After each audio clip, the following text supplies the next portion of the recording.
Hello everyone. Another exciting. Here we go. Sorry, I'm messing with the settings because this is how the start of the stream always works. So today we have the exciting episode 2 of Vision, Light, and Optics, which is an increasingly long unit of learning, I guess. Today, as you can see down below me, my little head down here, we've got Andrea, who's going to be teaching us about a very specific type of camera that I have done so much research on. I know so much about it right now, and I definitely did not forget to read the material beforehand, so I know what's happening. But I do have a bunch of little pictures saved on my computer if I need to show them, so it's basically the same thing. Today's video's sponsor is no one but my own money, as well as our patrons. Oh yeah, I should shout out our patrons at the beginning and then at the end, shouldn't I? Let's see, window capture. How do I do that? What do we have? That's the wrong, cancel that. Okay, I have another. Oh my god. Who followed? Tracer, but maybe Jet. Alright, cool. I think I know who that is, and thank you. Yeah, hang on. Let me find the display. Here we go. We're gonna pop up our list of patrons. Done. Here it is. Boom. And as you can see, that is way too small. As you can see, I'm gonna be rolling. Ignore the number that's displayed right now. That's what it has to show before I do the random roll. Yeah, actually, that is what we will be auctioning off today. But here are the people who have the opportunity to win it. We've got Chance Morgan, our only Jewish scientist. We got 3 lab partners: Jane Jones, Andrea, who is helping us today, and Nicole. I'm just gonna re-roll if Andrea wins it because I'm sorry, but you already have one. We have Nicole Jakubiak. I really should figure out how that's supposed to be pronounced. Rim Valternia is our head researcher. We don't have any big science yet, but we have one Empress of the Lab, which is the choose your own title tier of things, and that's Donna Carroll, who, statistically speaking, is definitely going to win it today. Okay, that's all for. Whoops, how do I get to? There we go. That's all for today. Now we should start in on the thing. So, Andrea, what the hell is a twin reflex camera? Hi there. Can you hear me good? Yeah. Am I good? I think so. Just making sure. All right, as long as you can hear me good, that means everybody can hear me good. Most definitely. Probably should have, checked those levels first. Yeah, so twin reflex. This is gonna be essentially a small version of the big original cameras that you would have seen. The cool thing about it is it does not use any power at all, no batteries, nothing like that. It was really funny when I was showing it to one of your patrons, Chance.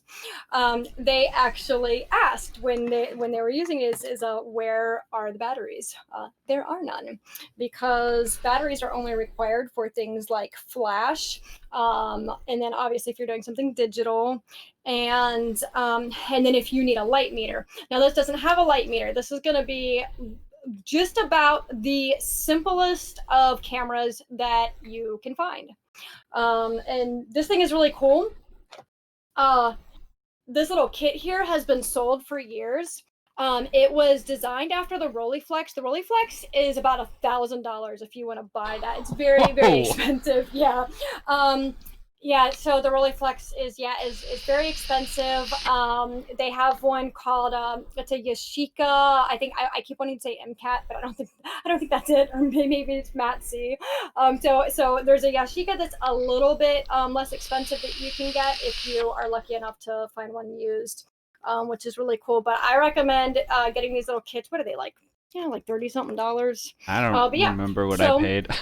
Yeah, so how it works is you have your bottom lens here, and you're gonna see this as we build it, it's everything's gonna make a lot more sense. But yeah, so the bottom is where it actually is where it's gonna grab the photo from. But when you use this camera, you have to open it up.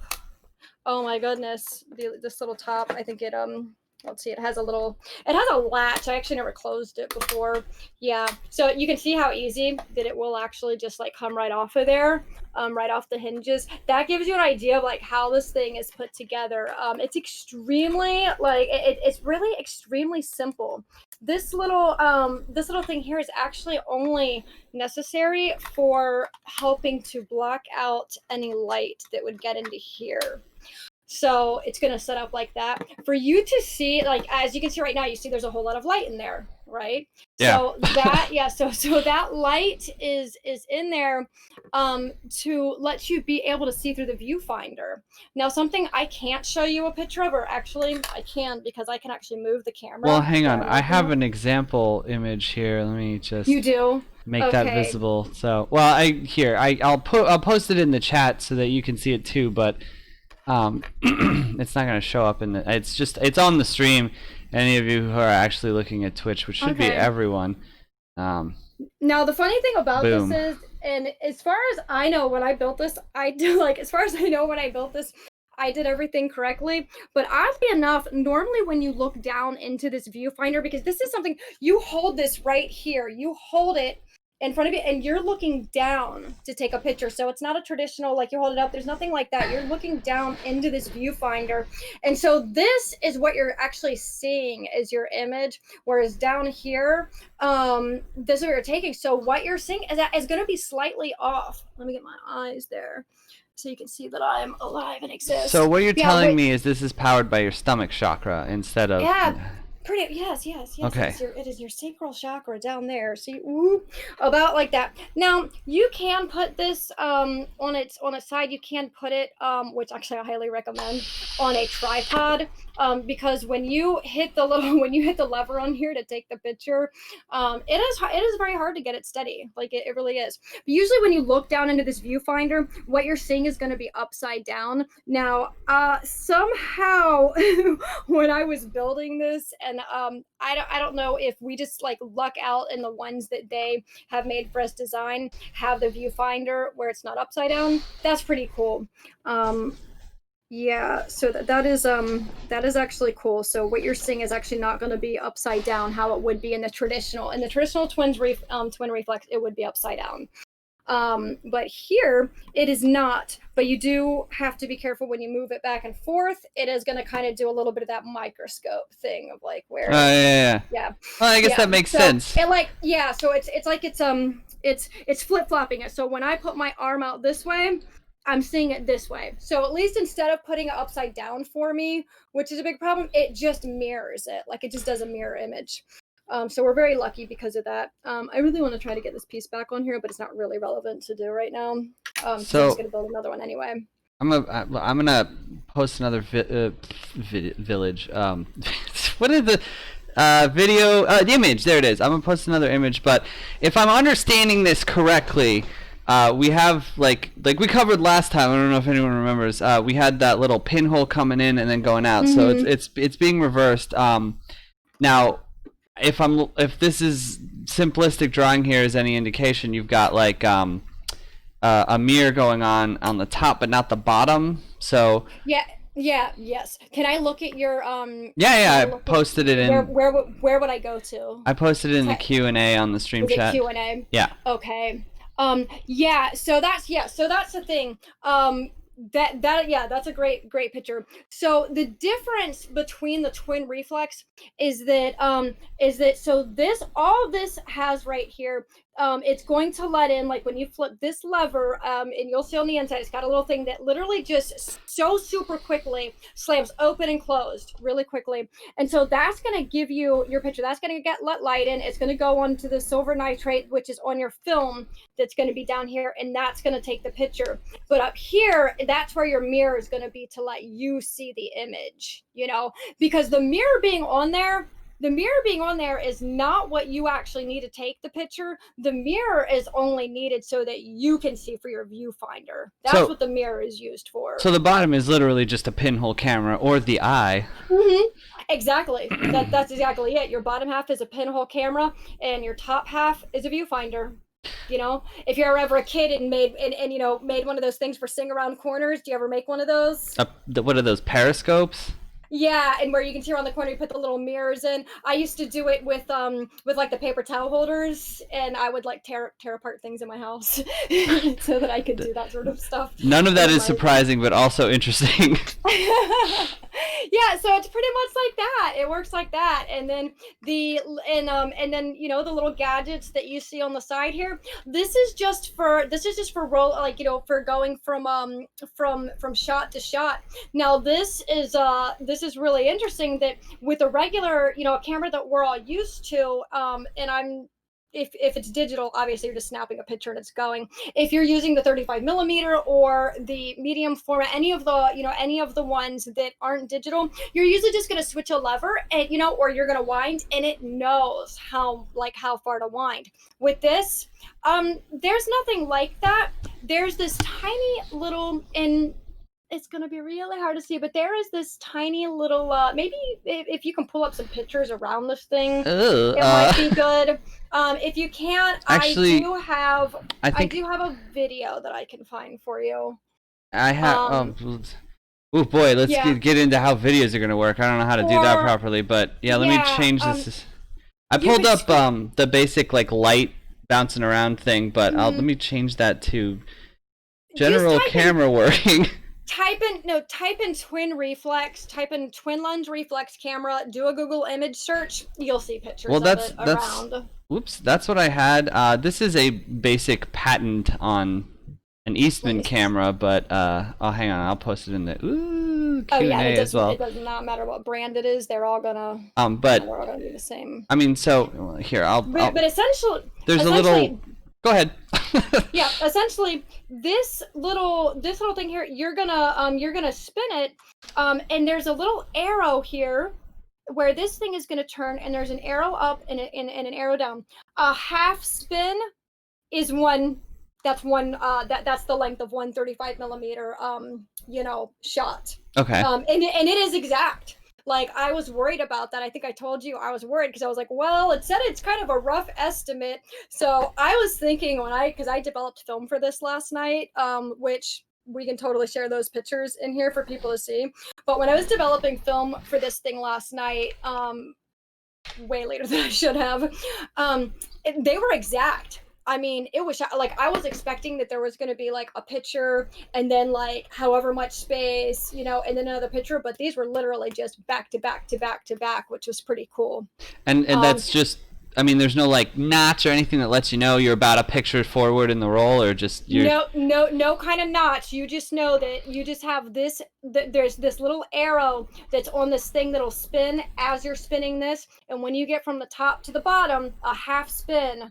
That's it. Now on this one, there are little arrows up and down there to let Okay, you yeah. know So we're then halfway in, it's not but don't too expect that on all of them. But it's on not this too one, there. different from the old Olympus camera, which it had like a little crank that you could push it, but you'd see when the arrow was in the right place, and I always Yeah. overdid it. And with this one, the OM2, when this thing moves, it stops like once you get there. It's just one full crank and you're good. Okay. How this one works. Yeah, I did kind of make sure I had this out in case anybody wanted to see it. I have a few cameras laying around here. I didn't suddenly turn into a camera buff or anything because of the pandemic and boredom. Well, I mean, it would be understandable. It would be. So let me got rid of that. God, it'd be really nice for me to be able to video edit well and like do this on the fly. But here we go. As you can see in this MS Paint version of things, I've got this little purple thing right there. I believe is what you're talking about. That's the crank on this Eastman camera version thing. And you can see it in figure 3 and figure 2 technically as well. But that's going to be the center of the roll. And you're going to twist it, and it's going to pull from this baby to this baby. It's just attached to the thing that's hooked into where the film goes, and so it knows to spin it. Now, here's a fun fact. When I was doing this was kind of frustrating, but I figured it out quickly. When I first put the film in here and I started spinning to see if like, okay, is it going to work properly?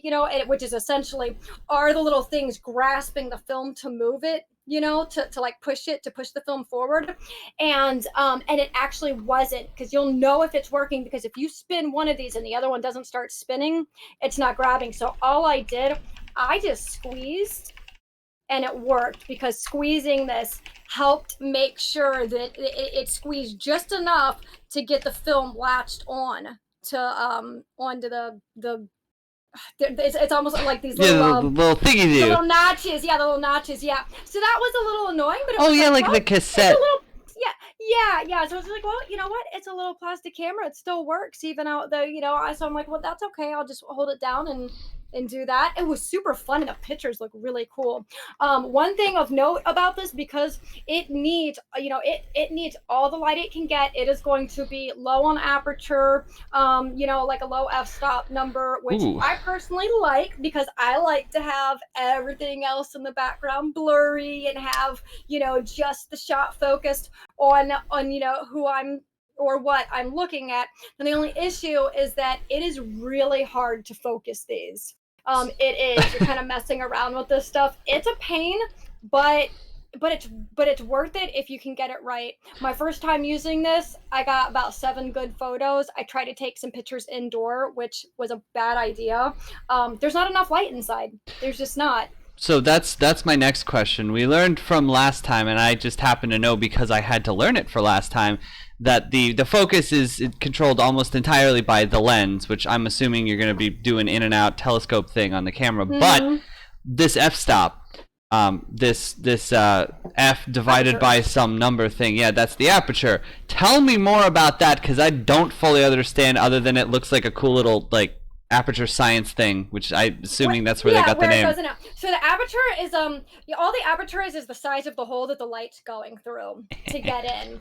And so so if you've been, obviously have, everybody has, if you've been on like Instagram or anything like that, and you're like, oh, I really love how that picture looks, where it's, exactly what I was describing. Oh, I can see you in this picture and it looks so nice, but everything else is just kind of a blur back there. I'm real focused on this thing right here.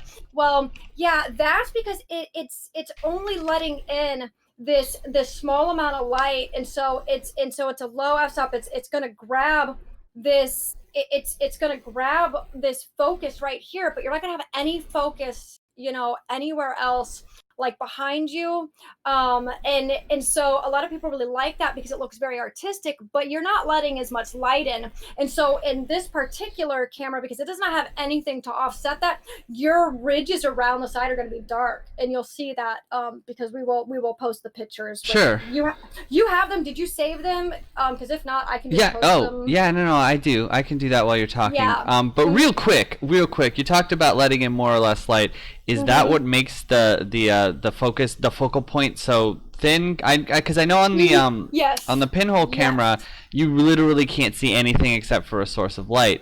So I assume then that that's exactly right. Yeah, okay. It makes your focal point is going to be it's going to be closer.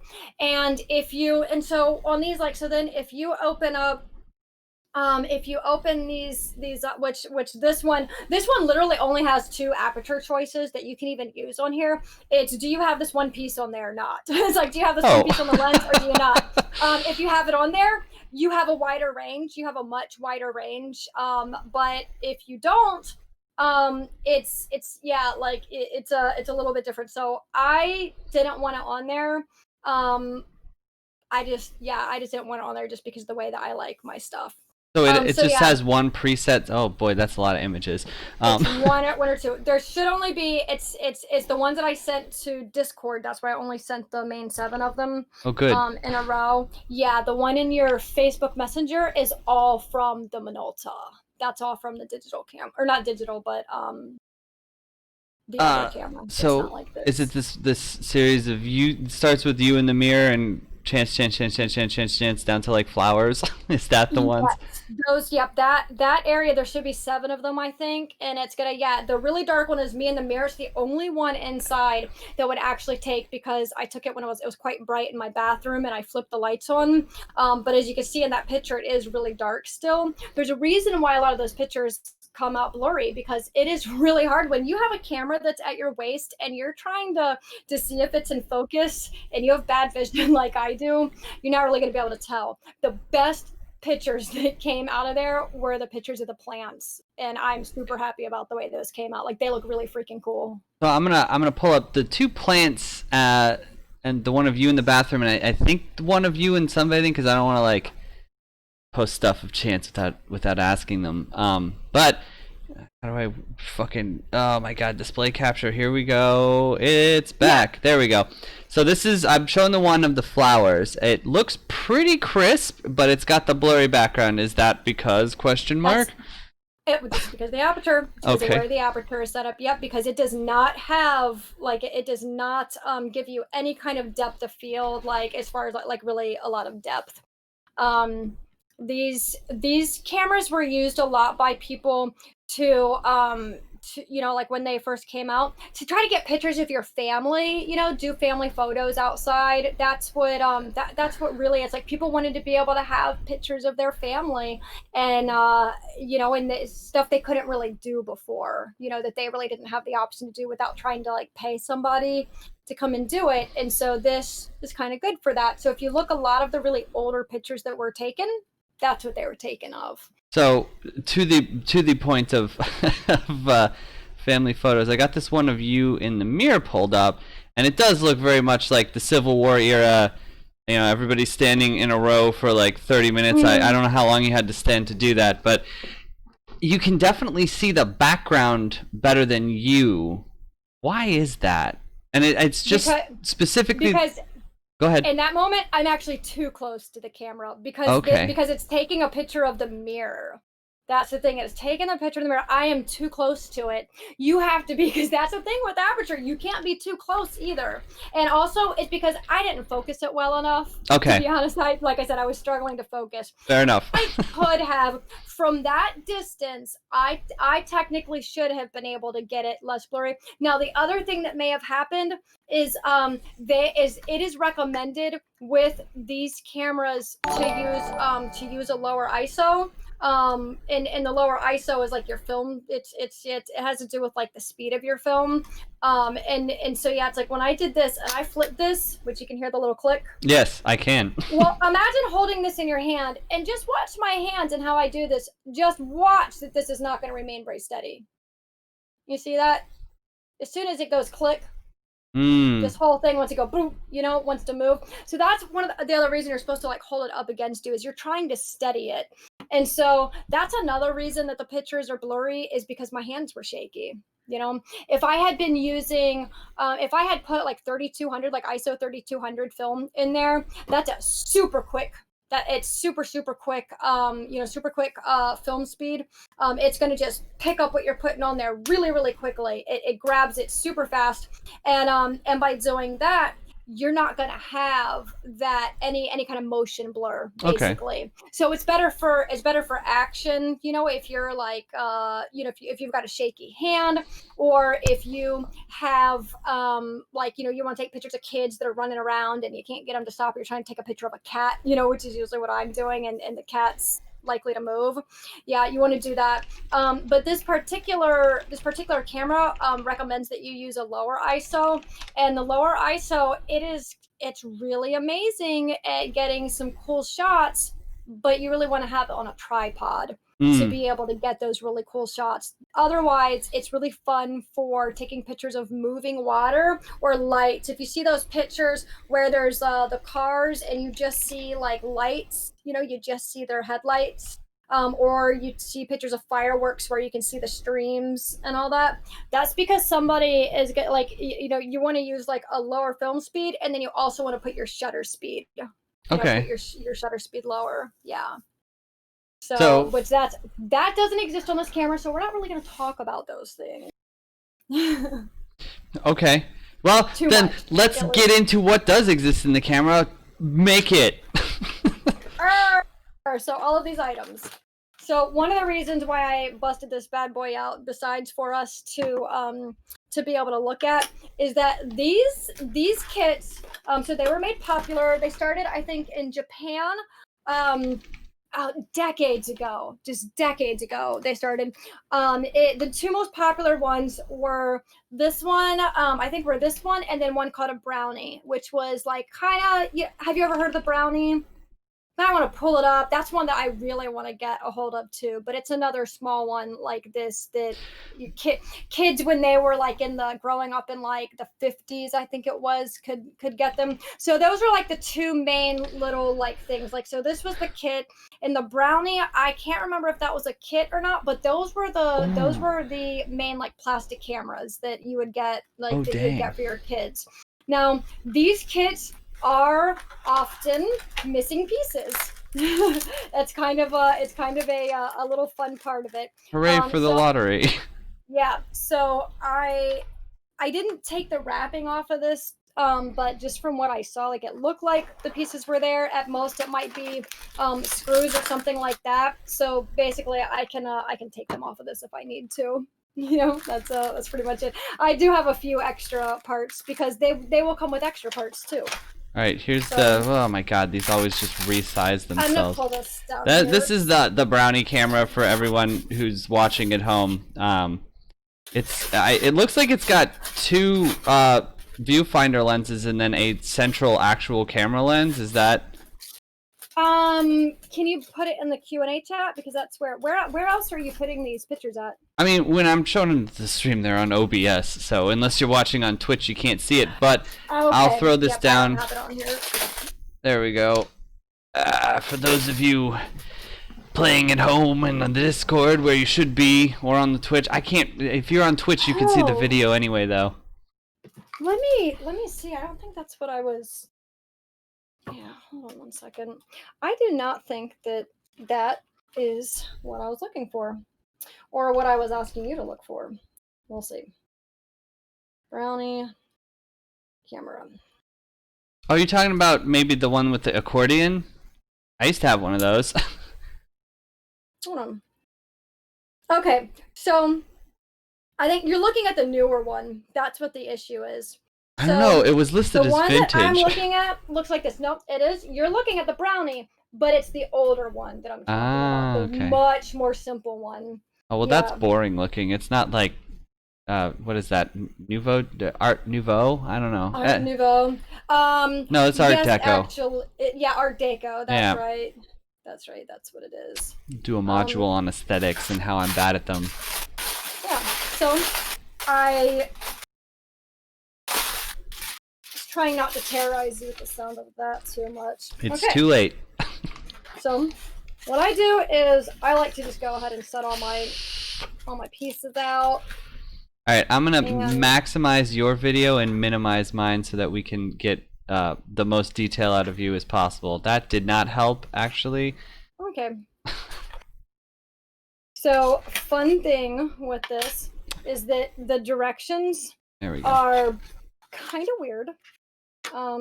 When I put it together, I did not follow the directions 100%. I actually found a video of somebody who was putting it together to get an idea. And actually, he wasn't even putting the exact same one together, but it was one very similar. Mm-hmm. And so that kind of helped me out a little bit. But yeah, the directions, part of them were out of order. I think I told you about that. So I'm going to make sure to keep an eye out for that when putting this one together because, I kind of had to like take some things back apart and redo them the last time, which was frustrating. I was so annoyed. Like I was like, wow, I'm really enjoying putting this together. And then I became annoyed when I was like, why would they put it in that order? What the heck? But I was warned. That's the thing. I was warned that that would happen, essentially, that the directions were kind of faulty, and everybody just essentially says like, oh, it's worth it to do, but best of luck to you. Well, I hope that the one that I ordered, which it looks like it's the exact same one. I'm tiny now, so okay. It is. It's the exact same one. Remember, we ordered from the same exact place. I don't remember that, but I believe you. Yeah, we did. All right, well, hopefully it has all the pieces. It sounds like it does, but I don't know what it's supposed to sound like. I mean, these ones, I think they do. So I'm setting all my pieces up, which I have a lot, and I know what's going to come later on in the game. So I'm not going to put those ones up yet. I'll set those over here. Let's see. Here we go. So I use a little thing here to organize my screws and things like that because that's how I am. So while I'm getting this set up, this might be a good time for you to either do a Q&A or talk about anything like the history of photography, anything that I had in that sheet, in the Google sheet. I mean, sure, I can pull that up. As far as the Q&A, it's just, you know, the usual random nonsense. But let me see if the history of photography is interesting at all. Well, I did post the links to the, I mean, that image that I posted there was earlier about how the film rolls thing. That was that. Let's see. This is somewhat informative. Basic premise on. Okay, I have to be honest here. I focused a lot of my research efforts on this, on specifically how human beings see. So this is a little bit outside of my wheelhouse here, but all of that being said, I have some very, very basic understanding of how light works in general, because, you know, quantum physics or whatever. It's really easy to grasp too. Yeah, if you just even have like that basic understanding, and then you know how to make the pinhole camera, it's gonna be easy. Like I said, I didn't start doing this until, gosh, just like 2 months ago, and I picked up the stuff pretty quickly. You know, I mean, I don't have it all memorized, but you don't need to. Like, you don't really need to have it all memorized. But I was really surprised. I was actually really surprised at just how easy it, like, really that it is to remember as you go down it. Like, just the concepts of it, they're pretty basic. Okay, now let me pull up this thing so I can, like, oops, nope, don't save that, don't save that. Okay, we're saving that. Open that. So this, it's too small. So this, my god, I really need, like, a video producer. This is how a camera do. Like with the pinhole camera before we were talking about, this little iris thing, this right here that I have just circled is not visible because the example image is still up. Just kidding. Display capture is what I meant. So this thing is that is the iris. That's going to be our pinhole essentially, and you know, number 2 over here in the orange, that's going to be our lens array, which is why when you I need to optimize our videos here so that I can see myself. There we go. Yes, so the little when you twist it, the cameras that you twist, you know, the little lenses go like this. Basically what you are doing there is you've got the central focusing lens, which is usually going to just keep that light straight instead of like the crossovers and whatnot, and you've got 2 on the end, and those are going to work as essentially the difference between convex and concave lenses. That's going to help you decide where your focal point is when it hits this mirror. Like you were saying before, when you were taking the picture in the mirror, you said that you were too close. Well, the distance that the light travels counts through the mirror. So if you're 1.5 meters away from a mirror and you're taking a picture of yourself, you're actually 3 meters away for the purposes of the camera seeing, which I think is neat. Also, there's like photon loss in between, so you're not going to be able to get as clear of an image because you're losing some light there, but for what we care about, it's usually not enough to matter. Yes, but the mirror, which I think is number 4, it looks like here. Oh crap, the text just scrolled over. Dang nabbit, Rin. Always fun when that happens. There we go. I hate to mute the chat because, you know, silencing the masses, but whatever. So number 8, that's our mirror. It's doing a 45-degree angle basically because the camera is only so big and we need to optimize for space. I have no idea what's going on in number 5. Some complicated camera stuff. If I recall correctly, this is what this mechanism has: a hole on one side and then a 90-degree angle. So 2 sides here, and then there's these lens or this mirror arrays which help further the focal distance, but when you press the button, it goes from, like, it rotates it so that very, very rapidly it goes from not shining light on the photosensitive film to opening that, shooting the light through, and then closing, so that you can set the exposure time. I think some cameras do this by just having a little, like, flap just over the film, but the fancier ones, which, like, you know, see anyone that's not digital but made today, will do that. Which it's kind of a neat mechanism. It prevents the accidental bleeding of light through any shutter that could be there. And then, yeah, number 6, that's going to be where, behind that, that's where the photosensitive film is going to be. I don't know what's going on with 8 and 7. That is beyond the scope of this scientific paper, because this is not a scientific paper at all, and so everything is beyond the scope of it. But that is essentially how a camera do. You have other things that are going to be involved, like Andrea mentioned, the f-stop and what. Go ahead. They didn't give me the English version of the nice of the instructions. Yeah, I think I had them run. I mean, I can probably just figure it out anyway. I mean, I know you can pull it up because it was linked. If we bought the same one, then it was linked in the Amazon comments, just in case. Yeah, it's just kind of funny. Like, yeah, it's weird. The other one I have, like, looked just like this, but it actually had the English, like, the English instructions. But you know what? Just for a fun time, I'm gonna do it this way. I'm gonna do it without it, because it's all, like, it just shows you pictures. So speaking, you just follow the pictures. Speaking of Q&As, we've got well, it's Rin. I think Rin is the only person, like, actively interacting right now, but there, I assume that we're being asked to discuss the developing of the image. Specifically, she says, whilstative developing the images be discussed. So can you give, like, I know that we're going to do, like, a dedicated episode just to film developing, because it's super interesting and you're super into it and can do it, which is awesome.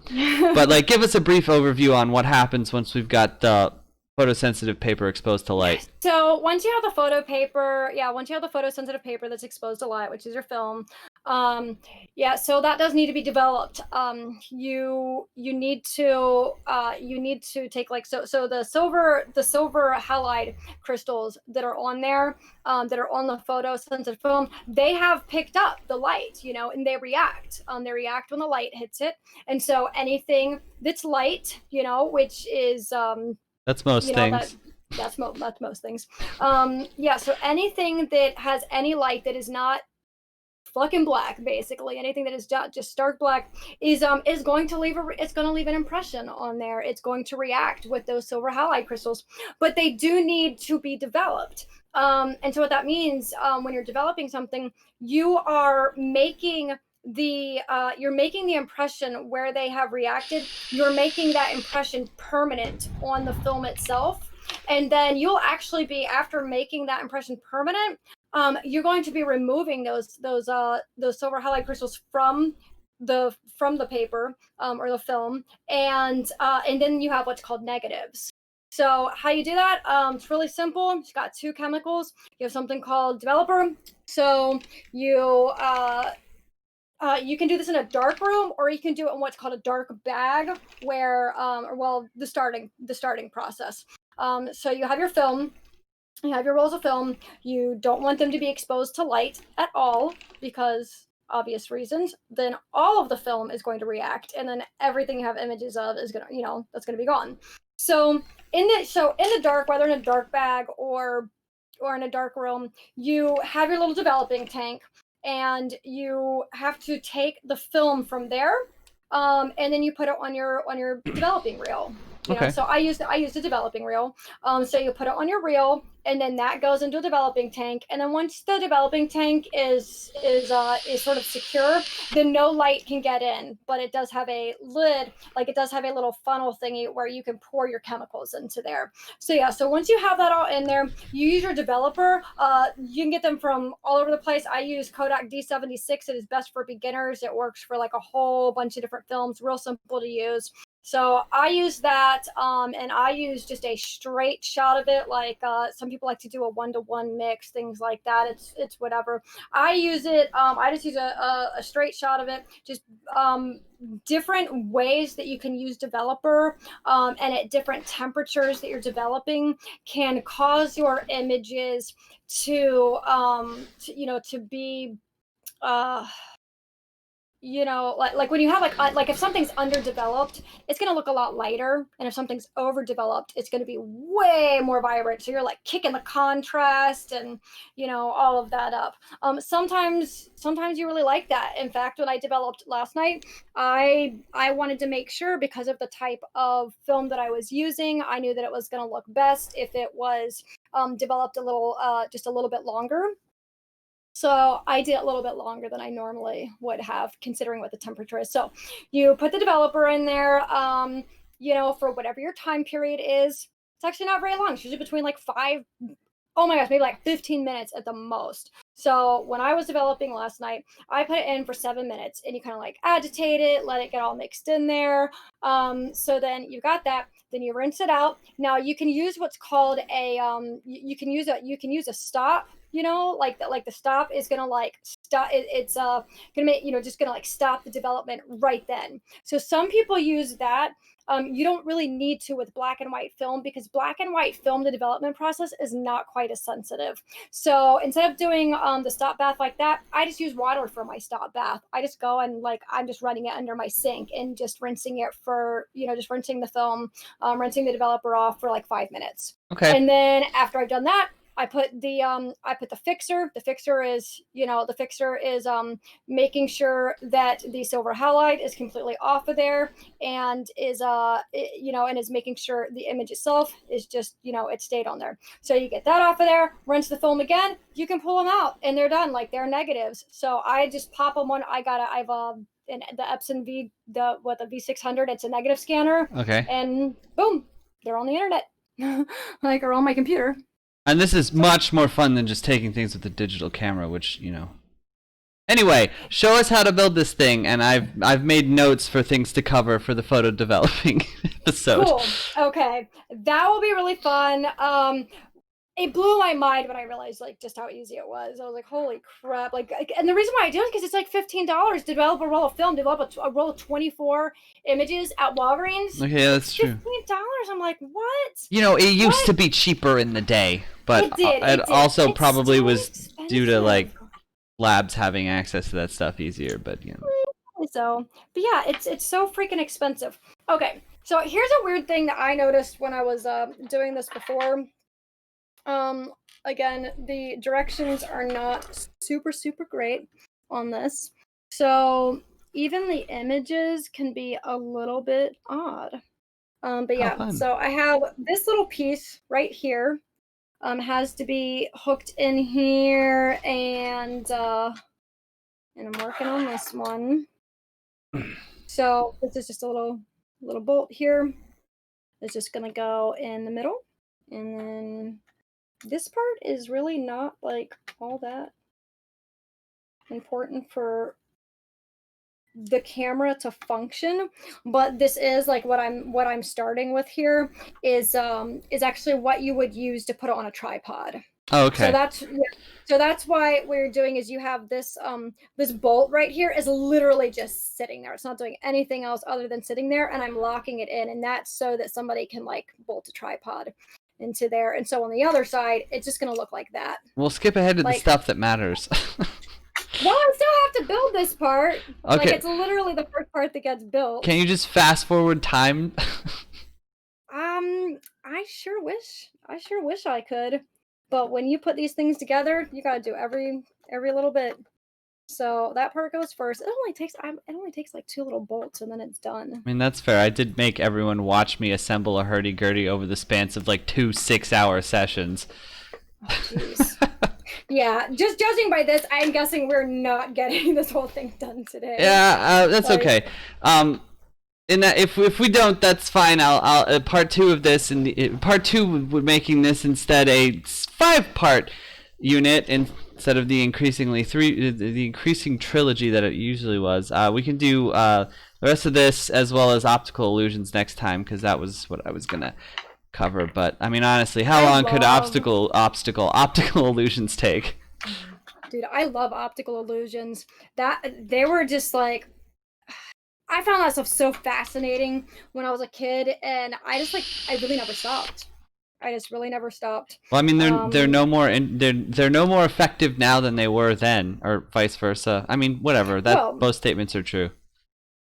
I mean, good point, but that's still like, it was freaking cool. It is. Okay. Oh, and there's some cool brain mechanisms behind it because our brain is lazy and cheats. Yes. All right. So actually, this is like, ooh, this is slightly different. No, it's not. Is this a teachable moment? No? Okay, just never mind. Is this the teachable moment? Totally. Yeah. It really is unfortunate having this not in English. So, where did you say? You said it was right on the Amazon link? Can you just post me a link? Yeah, hang on. Yeah. Can you pull me a direct link to the English instructions? Because that'll be better. Once I find it. Yeah, because I know that this goes into here and that it's going to lodge into this little bad boy. But I just want to be 100% damn sure that I am not hooking this in a good spot. So. Oh, okay. It's not in the comments, but hang on. Okay. I will find it. That, I think it does go right there. Nope. It doesn't. So you'll be able to find it. I sure hope so. I mean, I think actually this was for the nicer one that I was gonna buy, but you know, you guys don't subscribe to high enough patron numbers for me to afford something more expensive. Okay, what was this like? If I've got to do it just like this, that's totally fine. I'll make it work. Yeah, pictures. I make it work. I mean, I'm really hoping that the one that I'm sending out has either enough pictures or English instructions. Let's see. And if it doesn't, we'll get it. We'll get it for them. Or they're gonna have fun. They're gonna have fun with the same experience that everybody else who puts one of these together has, because that's it. So, I got that real tight. I'm gonna loosen it up just a little bit. So one of the important things you want to know about this is you don't want to over tighten it. Like, do not over tighten these screws. Oh, is that the make it do? Mm-hmm. This is how you wind. So this is when you're taking the picture. This is what you're gonna wind. Okay. Yeah, and then this one is what you wind when you need to rewind it. So this is what you're winding as you're taking each picture, and you'll see on the inside. It's just on the little mechanism right here. It's really simple. It has like it latches into something here so that this is not going to move anywhere, essentially, so it doesn't come unscrewed. And then we're going to put some things together that are going to make it attached to that one. So that is what we're doing right now. We're building this side, and I'm actually just about to put the other one in right now. So, maybe if I check Reddit. Let's make sure that this is not the flat one. So yeah, so the only thing that I really like, the biggest part that I need in English, I need it. It's really just to make sure that I'm using the right screws. That's the most important thing, because there's like 3 different kinds. They look very similar, but I can tell what they like. It's kanji. I can just match it. I can just match what it looks like. Yeah. So this is the same kind of screw that I already used. Most of the screws are these same ones. There's supposed to be like 18 of them. Okay, here's a gentleman. I don't know if that looks like 18. Here's a gentleman who has done a YouTube tutorial on it. I'm just gonna post that and remember to post it as part of the description. Okay. Hey, fair enough. I don't think it's gonna help you right now though, but that's okay. That's okay. I got it.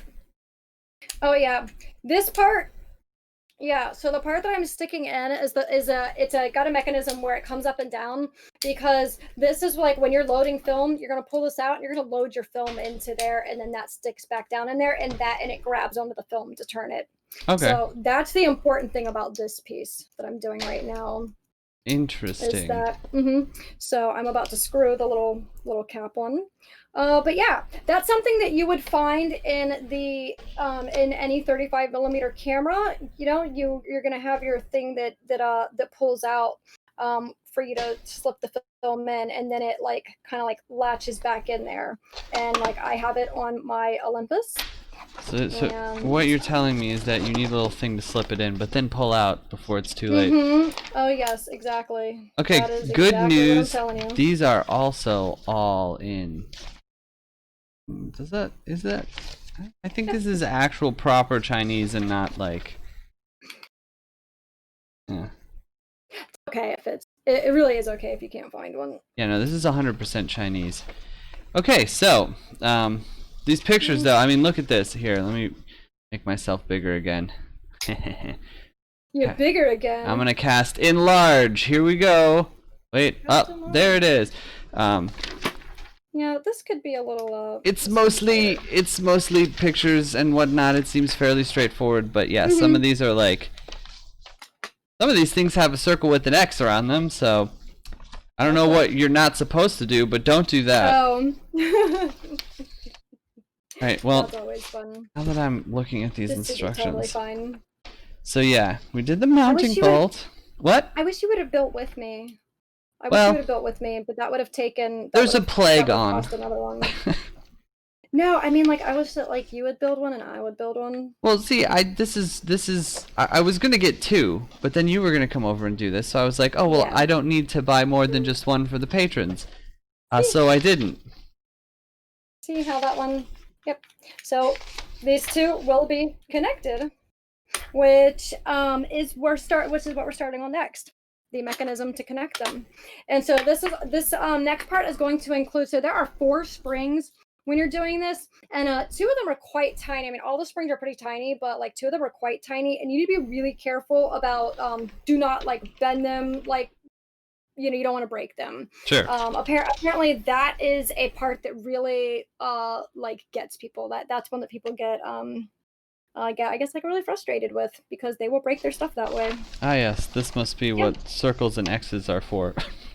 Yeah, so you don't want to do that. And so the part that the little mechanism that we're putting in is going to be how you tell if you have twisted it far enough to go to your next shot. So that's what we're putting in now. And now we're using the crank. Alright, most of these steps just seem like general uninteresting mechanisms. What I care about is the part that makes camera do light. Make camera do light. Yeah. Okay. So this, thank goodness, this is one of the very straightforward oh my gosh, what do they call it? The springs. This is a really straightforward spring. Oh, they do have a section that's in Japanese. Okay, this is not a very long instruction booklet. It's only like 3 pages front and back. But they've got Japanese and Chinese in here.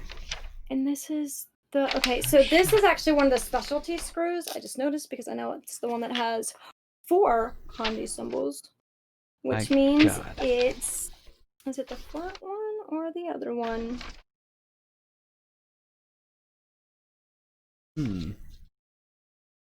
I don't know. Okay. Oh, I see which one this is. This is this bad boy. Yeah. So the screw, this is the first time that I'll be using a screw that's different than the others. And you want to make sure that you use the right screws. And 2 of them look very similar. So you want to make sure you don't like mess that part up. Yes. Yeah, don't do that. People who are watching. Rin. Yeah. So this is kind of like one of the slightly harder parts to do, because you're having to you're screwing into this and you're having to push up against where there is a spring that wants to push back on you. And yeah, so that makes it really quite difficult to screw in here. So I'm actually going to try this again. Oh, holy shit, that's not good. No, there it is. Yeah, you can lose your spring really easily. I found the easiest way to work with these springs is to have, like, if you ever do purlers, literally the thinnest type of tweezer type things ever. This, I feel like this would have been damn near impossible without having those tweezers. So they don't tell you that you need those, but you do. Okay. You really do. Well, apparently you need those. Keep that in mind. Yeah. I'm gonna have to make a separate note for what to send to whoever wins this thing. Yeah, just let them know that, yeah, because when I was doing this, I was like, I noticed that sometimes when you're screwing things in, like, so I usually like to use this this little iFixit one that that Aaron got for me. So this one is the one that I will use for the majority of this, but then you have to have a a much thinner one for a couple different screws that you have to do, because you're kind of going in at a weird angle, and yeah. So unfortunately, my little screw that's in here kind of got stuck. I'm trying to fix it. Let's see. It's very embarrassing. I'm trying to see how long it takes to build one of these and whether or not I should just keep going and edit the video. You have to teach me how to edit video properly, though. I mean, come on, this is like barely any parts. It's probably fine. Are you gonna build one with me? No, I can't afford to buy another one of these. This is definitely for some lucky patron. No, you should build one with me, and then I'll buy another one for the patron. Well, what if you win? I'm not gonna win. Then you'll have we're 3. Over there. Here, please stop. You know what? I don't want this to stop recording or anything, so I'm gonna just go into my computer for a second. Actually, I'm gonna make my screensaver stuff, or I guess it's my display. I'm gonna make it not turn off. So I reached a point where I probably do have to disassemble something from this other camera, because a screw got stuck somewhere. I found instructions. Oh, you did? Cool. Okay, so this is screensaver, which I don't use, but desktop. No, this has got to be like a battery thing. So energy. Is it an energy saver? Okay, are you not actively charging?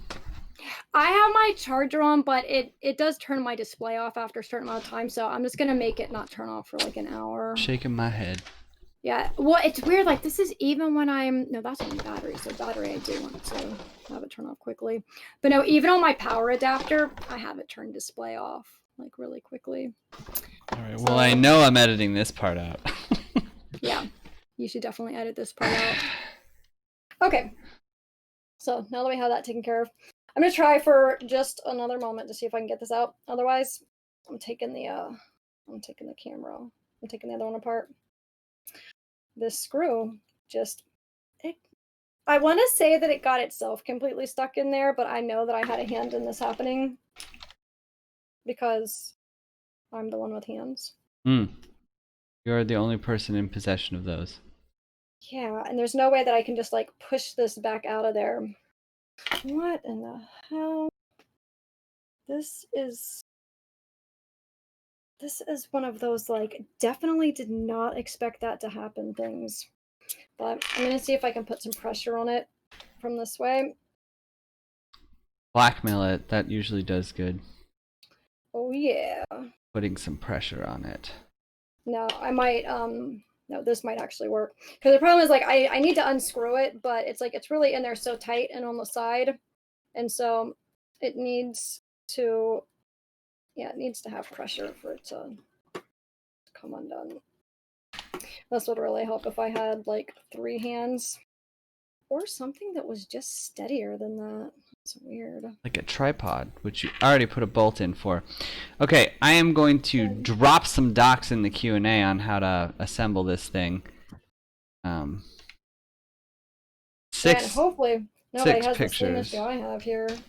Oh, this might work for me. And apparently they're posting in reverse order, so that's nice. But yeah, this is how Hell yeah. the camera do. Okay. What I needed to happen happened. So it worked. So I don't have to take that other one apart. Yay! Is this the first spring you've encountered? Oh no. So it wasn't actually the spring. It was like this is the first spring that I'm using though. Okay. Yeah. So you're working on the twisty knob? I'm trying to see where the hell the instructions we are. Yeah. I'm working on the twisty knob. And this is the little thing with the ridges that it's going to like it sort of sits in the middle there, Mhm. and it's what's going to help make this happen. I have another it's like a clockwork mechanism. See? Gears. It's a gear. Yes. That's what it is. The mechanisms that make clocks work. Well, that's the word I was looking for. I knew it. I knew there was a word that I was looking for. So apparently they don't sell these cameras anymore. So I'm not going to assemble one with you because there won't be any more for people to buy. Whoa, they ran out of them? They did. Oh, that sucks. They do, however, make a working wood pinhole camera, which is weird. It's also expensive, and I don't know what the hell is going on here. There are some really, really cool pinhole cameras. The wooden ones, like the wooden ones that you found. Yeah, I should have done that instead of the fucking cardboard that I did. Yeah, that would have been a cool thing to win instead of chance winning a literal cardboard box with some aluminum foil on it. Is being a pain. I didn't encounter this issue. I just want to make that clear. I did not encounter the issue that I'm currently having. Well, I think having this happen twice now on my stream, what I have learned is to mostly assemble something before I stream it. Yeah, that might have been a good idea here. Well, here we are. Okay. Here we are.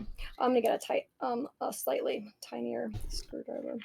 But yeah, this was not.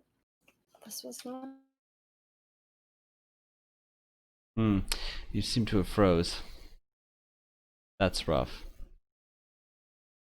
Well, while Andrea's freezing, let me see if I can show you guys. I don't want to like directly advertise for anything because I'm not getting paid for it. Are you? Let me make myself a bit larger. That picture is frozen. There we go. Yeah. Right, so just me now. The stuff we kind of glazed over real quick. Andrea spoke about like developing film and whatnot. When you do that, you do have the negative. So, why you have a negative? I'm actually not sure the chemical mechanisms for why this is true, but essentially when you're using those, I guess it's just silver halide crystals. Oh, you're back. Okay.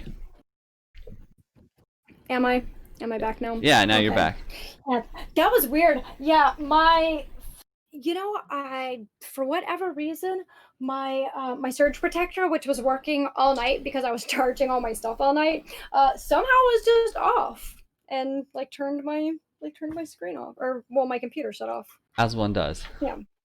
Yeah, that was weird. Anyway. For a second I thought my stuff was just like my screen was blank again. So anyway, I'm just gonna finish what I was covering out loud real quick while you're working on that. So I'll just put myself back to at least on your level. So when you have light coming through something, I'm sure people around here have heard of the additive and subtractive color wheel. With the subtractive color wheel, what you're doing is you're adding colors that are absorbing increasing amounts of light, and this is stuff like paint or whatever. It's why you mix enough colors, you get black or brown if you mix them all together, but it's not dark enough. There is no true black. There are only two things that create a true black in this world, and one of them is the heart of the dragon. And since we've killed all of those, you kind of have to go with Fanta Black. The additive color wheel has to do very specifically with producing light instead of absorbing it. So when these film negatives that you've made, the negative themselves work on the additive principle, and then the images that they produce work on the subtractive. So if you have a film negative, you know that you have the colors that are the exact opposite. Opposite being, it's not actually a wheel; it's a linear spectrum. The EM spectrum, I guess. So if you've got a picture and you've got, like, say, a truck that is red, it's going to show up as a truck that is blue. When you push light through it, the only light that will be left is the red light, because you're pushing white light through. Ideally, you're pushing white light through, and that just leaves the red. That is not to say that there is red light on there. It just means that the stuff that would have reflected the blue was already stopped through that transparent thing, leaving just the things that will absorb the red, or reflect the red.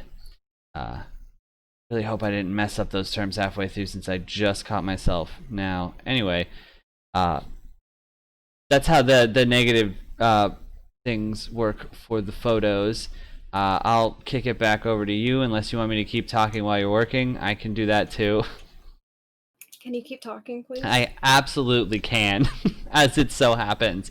So, I'm going to swap over to this. Where is it? I don't know. It's probably not a good idea to okay. just screencast, but... Woo, that was fun. Yeah. Anything with a spring is going to be one of the most difficult things to do, but we got that taken care of. I just wish that I had like 3 hands right now. Well, that'd be very helpful. First off, don't waste your wishes, because if that one was granted, it's terrifying. Well, that's a good point. That's a very good point. Okay. So. All right. So, touched on the f-stop, right? So here's why a larger number f-stop is actually a smaller number aperture, because when we say f-stop, it's actually f over and then some number. And if anyone here, I know that this stream is for adults, but let's be honest, if you're watching this stream, you probably don't remember how fractions work. The larger the number below the what is the name of that? It's like it's not lemniscate, because that's an entirely different and cooler thing, but anyway, on the bottom of the fraction, it's the denominator. The larger that is, the smaller the entire number is, because it is being divided into increasingly large numbers of parts, which means each part is smaller. That is how fractions work. That is why when you have an f-stop of 16, it is a very tiny thing, and if you have an f-stop of 1, it is a very large thing. What that? I'm just sewing this piece right here. Literally just goes in there, and you see the little...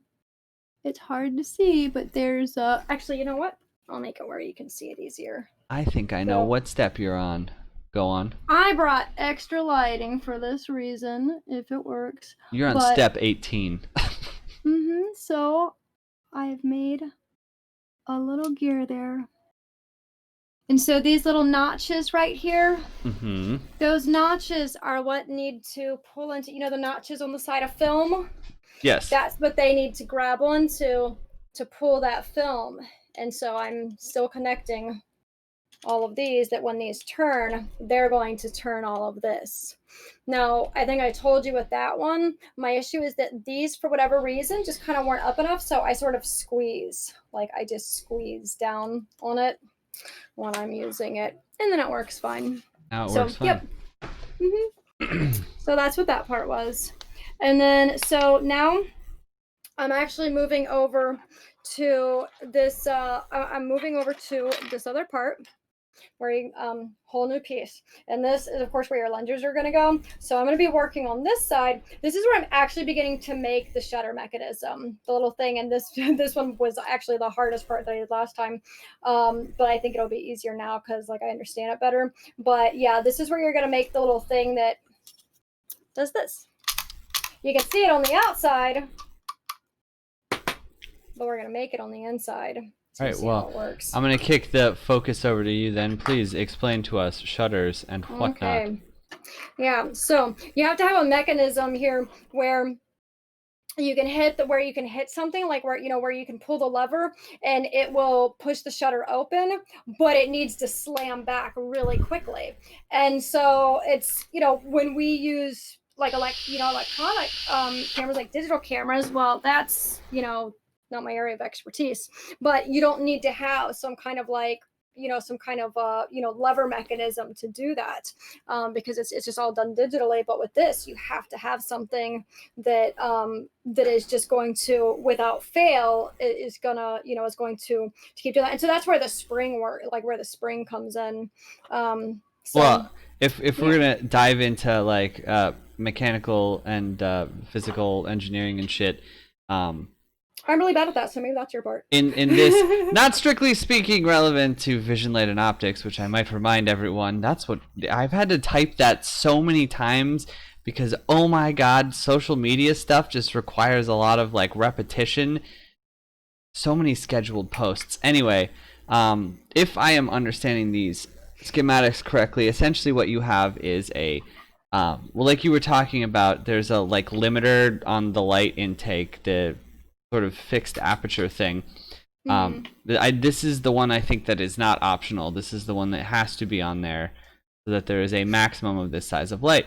When you press that button, which is actually the button is on the next page of these instructions. Yeah, it's basically I gotta make myself big again.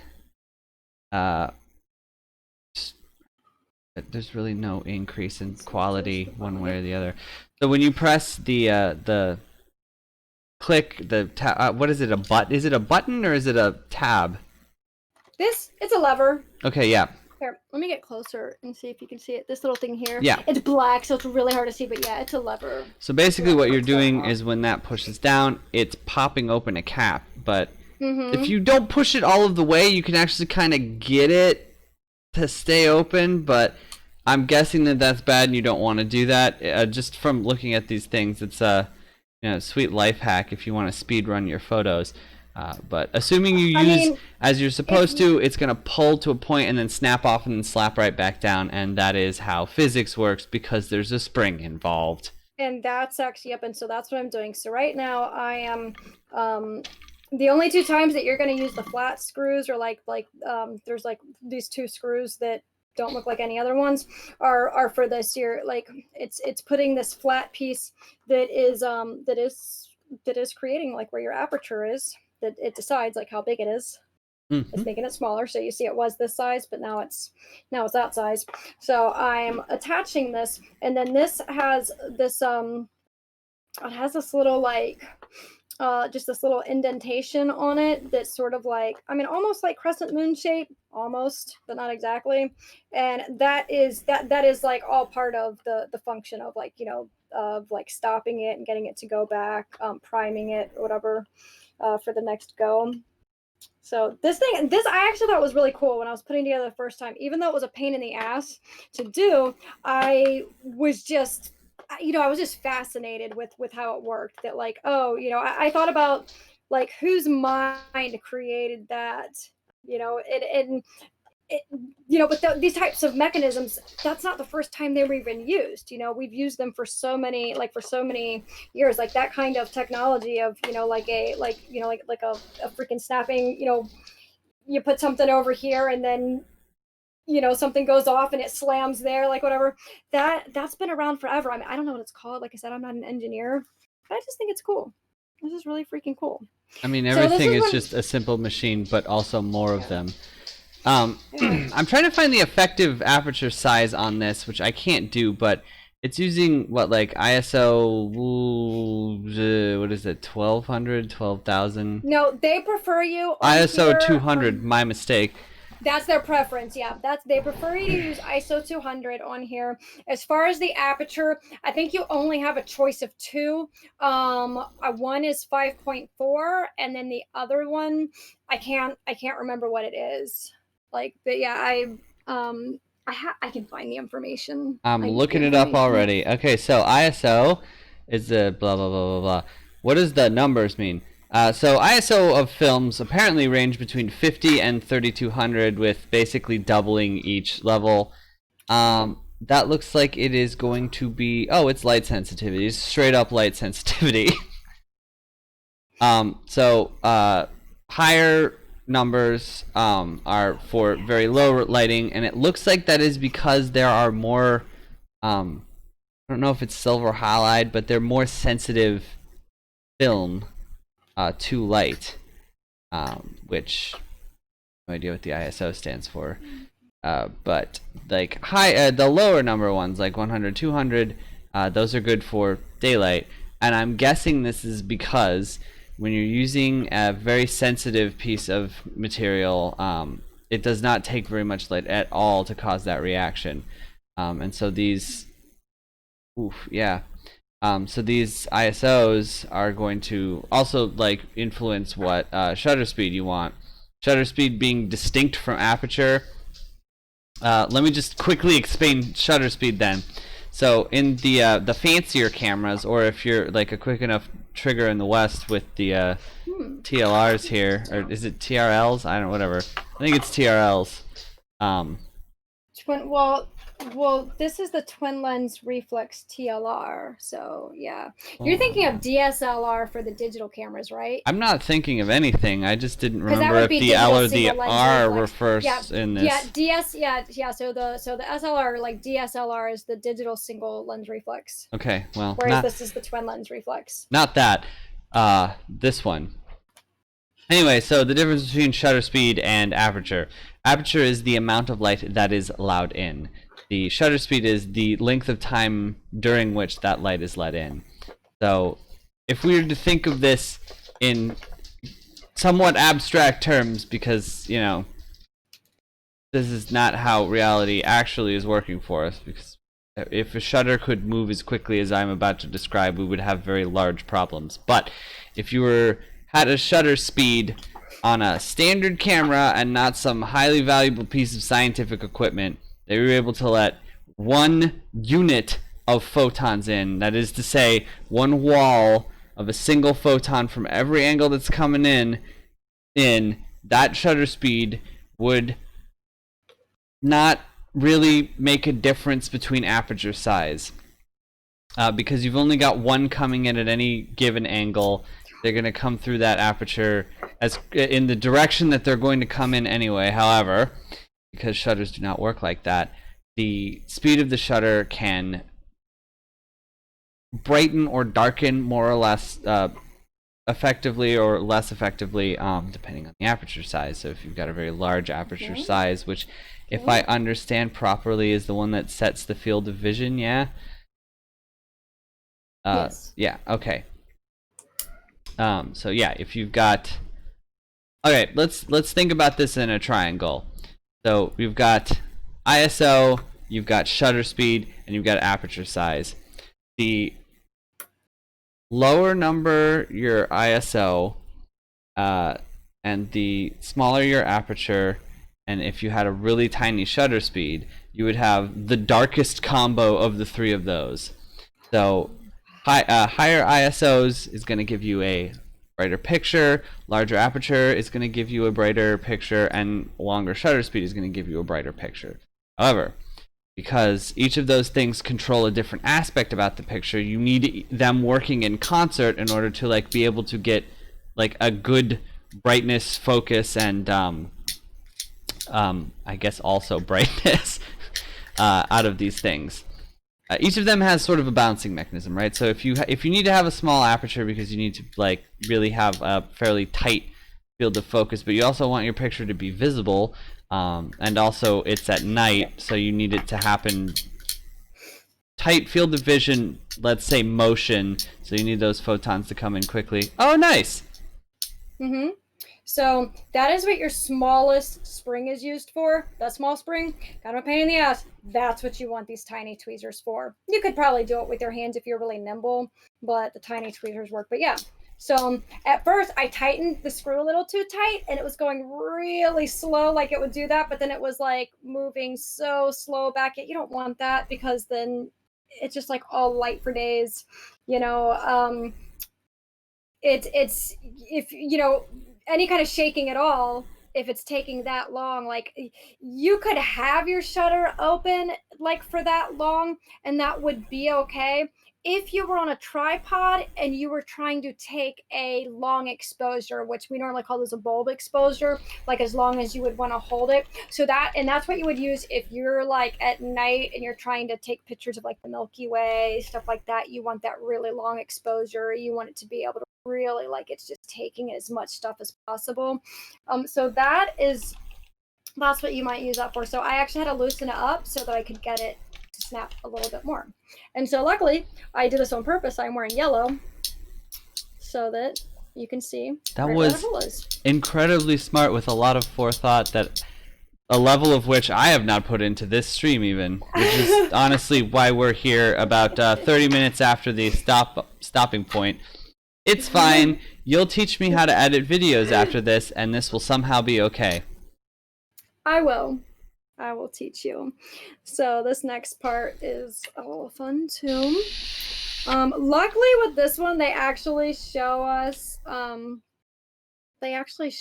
like a bigger version of what we're working with, because so far they have not like zoomed in on anything and then and some of it's kind of small, it's all in black and white. So I'm so thankful because this is the most difficult mechanism that you have to get right. Oh my goodness, if you don't get this right, it's not going to work. But so thankfully they do zoom in on this to make it a little bit easier. So I just sent you the English version of the instructions in instant messaging, in case that helps. I don't know. I'll pull it up. Just everything is very much zoomed in compared to the instruction booklet. Hey, that's okay. I guess I can skip. Okay, so this looks like it's sort of in backwards order or something. It is. I'm dumb and I can't figure out which order it wants me to post them in. But yes, number that's one okay, at the because bottom. I can just click on the page that I need. Yeah. All right. So speaking of images, I found the triangle. If you look at the triangle, you see what I'm talking about. Smaller aperture, darker, larger aperture, brighter. But let's say that because of the other individual aspects of each of these. Sorry, I have to. Oh no, it still doesn't show my cursor. Whatever. I'm not pulling that up in Paint. So let's say with the f22. Sorry, f over 22, f stop 22. Pretty sure that gives us like a tight field of focus, right? That's what we said apertures do. Yeah, when I have a low f number, that's what's gonna make everything in the background like blurry, and then my person that's wherever I have them standing, which is usually gonna be closer to me, they're gonna be very focused. They're sharp. gonna be very focused, and everything else is not. Now this gets a little more complicated. Well, we'll touch on that later. Let me just keep explaining this triangle while you work. Okay. With that, yeah. So, again, this is not how reality works, but it's a good triangle version of one, and I know y'all hate triangles, apparently. I like them. Anyway, so you need a sharp field of view, or focus on a tiny area. You want like an f22. Now, f22s are kind of small, though. They don't need a whole lot of light. So maybe you want a higher ISO film so that it can handle that light, better. And that's cool and all, but let's say that it's really dark and you got that high ISO. It's still maybe not enough, so you'd have to have like, let's say you're working with like an ISO of like 1600 there. So it's a decent amount of brightness for dark, and you can get away with like taking a night shot at, let's say, I don't know, 1/30 shutter speed here on this other side of the triangle that we've not touched, and that's great. But it's a pretty long shutter speed, and you're trying to take a picture of like some fireworks or something, and not like one of those artistic ones where it's like, oh, here's the streams and whatever.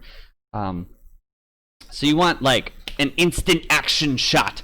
So you need it to not be blurry, which means you need the right amount of light coming in very quickly just for an instant. So you want one that is going to be making the most of whatever light is lit in. So say you bump up to 6400 ISO, which is going to be very reactive, and if I remember correctly from high school, rather expensive too.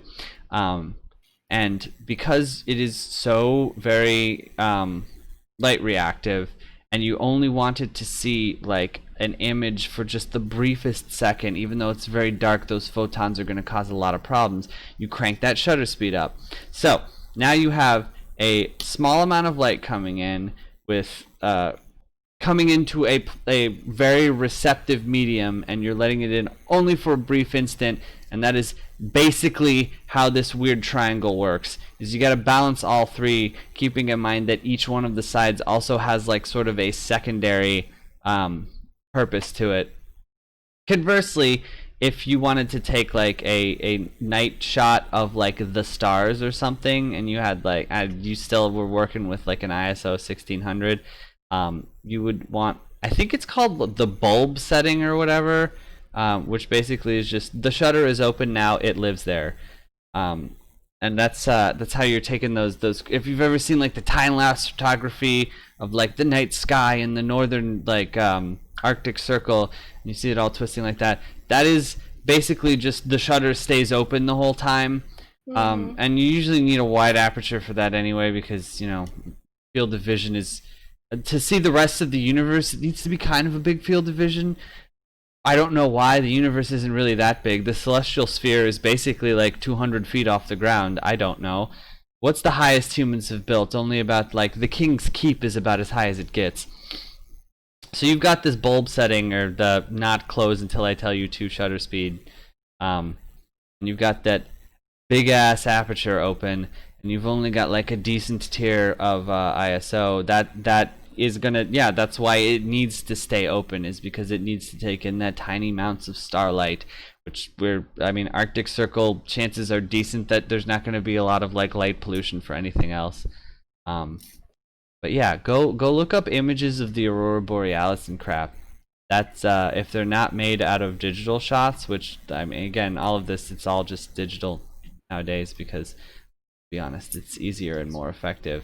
All of that stuff pre-digital camera era, that was all, the right combination of apertures and ISOs and shutter speeds, which shutter speeds also measured in fractions, because that's how faster than a second works.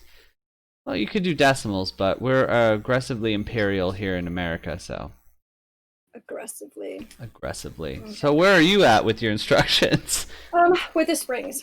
So more springs. So the second, so this area that it involves, like these next steps involve your last two springs.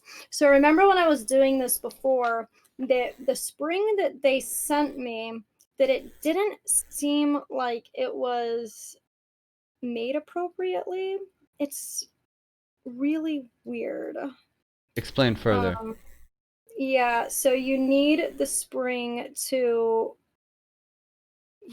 Okay, so I'm going to use the spring that looks like it's going to work, and not necessarily the one that they're saying to. Yeah, so this little piece right here needs to be able to spring over to push your little lever open, and then once it gets over to a certain part, this is not going to be able to push up against this little line that's there anymore, and this is going to fling back shut. And so the spring has to be in just the right spot to make that fling back shut. So that's what we're working on right now.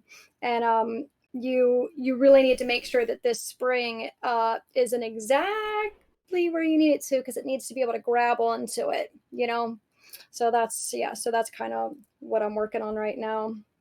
I'm going to put that in. And so when you are building this, you will need to, like this little, like this part right here that's sort of sticking out, that you're going to have to like loop it around. Like it's a little bit of a pain, but you see actually on the one that you have where it says picture 29, picture 29 shows you on the instructions that you have, it shows where you need to make sure that you have that piece like pushed over. So the only issue that I had when I was doing this before was that the little grabby piece here for the loop that that grabs a hold of it to push it. Please, brother. Yeah, loops brother. Oh, That it doesn't seem like it's in exactly the right spot, so I'm gonna focus my hardest here. wow, you're on 29 already. We were almost done. It would seem like that. Unless you skipped ahead. Well, your directions might not be in the same order as mine are. I mean, so I didn't look through all your directions though, to be honest. that's fine. Yeah, so it is that piece that it is saying. And then let me make sure that the other spring that it has is right then. Yeah, yours actually might be really helpful, the one you sent me. Yeah. Let's see, so that's number 29. And then There's number your 29. next set are over here, or 30. Okay. I just needed to open up the other link too. Note that's going to have the last spring. Position. And so the last spring, yeah, okay, so that's good. That spring is huge as fuck. Okay, so I got it right. It's hard to tell these springs apart when it comes to the picture. Ah, yes. That's one of the issues. So I just really needed to make sure that I wasn't fudging that. Okay. And then yeah, this is I am kind of at the most difficult part for whatever reason. It's the springs. It's the springs. The springs are the hardest to do because I'm gonna have to try to push that over. I feel like the spring isn't really long enough for what I need it for, but oh well. We'll make it work. That's what we do. We make it work. Okay. So give me a rough estimate on how many parts are not assembled right now. The body. Okay, so we're almost done. It's the body that needs to go on after this. I gotta put the the mirror stuff. Yeah. As someone who has created artificial beings in the past, the body is basically not even that complicated. How long could it take to build a body? How long could it take? Only the first 2 chapters of a book? Totally. That's a sick literary reference if any of you like the fucking OG of science fiction who honestly I think Shelley was the first science fiction writer. Let's be honest. Yeah. Go on. Do what I need you to do. Yeah, springs are the bane of my existence, basically. Bodies are fine. Springs make me make the bad face. I know that this is not really relevant at all, but I'm trying to remember what the fucking spring formula is. Oh, okay, yeah, I'm dumb. It's just force is equal to the inverse of the spring constant over the distance, or times the distance. I don't know why I couldn't remember funk. Funk. Let me here. Pull up the image of why it is. Oh no, that's an actual practice exam. We're not doing math on stream. I don't want to embarrass myself. So it's called Hooke's law. Mm-hmm. Anyway, it's F equals negative K and then X.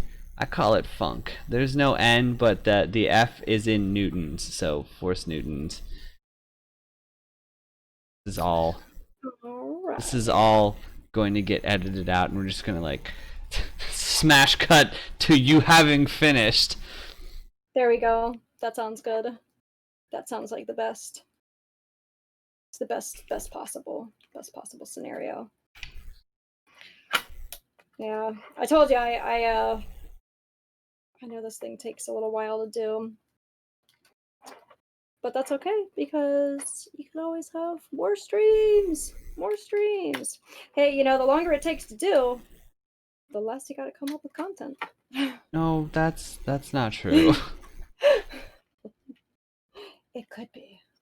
I mean, at this point, also we're like almost 40 minutes over the projected time. We might as well just finish. That's true. That is true. I'm gonna get it. I'm gonna get it. Get it, son. I'm almost there. Dude, what else? There. What else do I know about light that I can tell us? I don't even know what to Google. Waves and particles. That's a thing. That's not really. This is kind of more on the optics side of thing than it is actually just light. What? Did you get it? Yeah, I did. I got the spring where I needed it to be, so now I just have to screw it in. And then it should be good. Yeah. Oh, that was driving me nuts. All right. Now, oddly, okay. That's where you're gonna go. Okay, right there. Yeah, it's the hardest spring. That is absolutely the hardest spring out of all of them.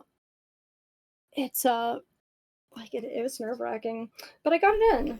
And I actually as long as this took me, it actually took me less time this time than it did last time.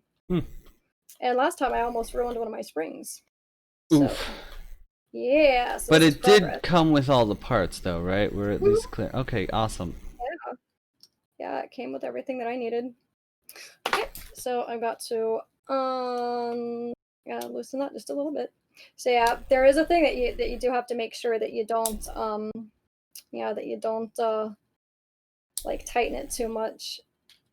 That's something that I have a hard time with, because right now it's definitely too tight. Or is it? You know what? You'll have to tell me. I don't know. This is interesting. So we've got that. So why isn't it? This screw is not. I kind of want to use a different screw here, but I can't. Like, I'm not supposed to. But this screw is just Would you say it's a little screwy? Yeah, I didn't have this problem with this screw before. Like this one just it's not gonna move, and they need to. Ow, fucking feet. Okay. Can we? Can I do some kind of a break, for a second, or for a few minutes while I Sure. kind of fuck with this? Yeah, because it's it's putting me in a place in my head that is frustrated. So I want to just have it nice and fixed before we come back. Okay. Well, then we'll hit a quick intermission, and we will. How do I do the scene transition? Yeah, because I think I need to use the restroom. Okay. Intermission. Here we go. Yeah, we'll see you in X amount of minutes, where X is equal to some number of seconds between 0 and 3,600.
And we're back. Hi guys. Where were we?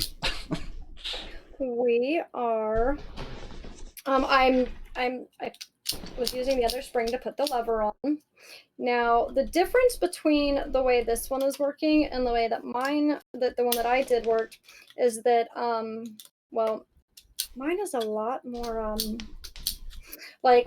Mine, I felt like when I pushed down, it automatically snapped, but with this one, it actually doesn't take the picture until your finger goes back up. Well, that's probably I'm better. not really sure why, but it's fine. I mean, as long as the mechanism works, that's really all that matters. Because if you're letting it go, that's a definite amount of time that it's gonna close at.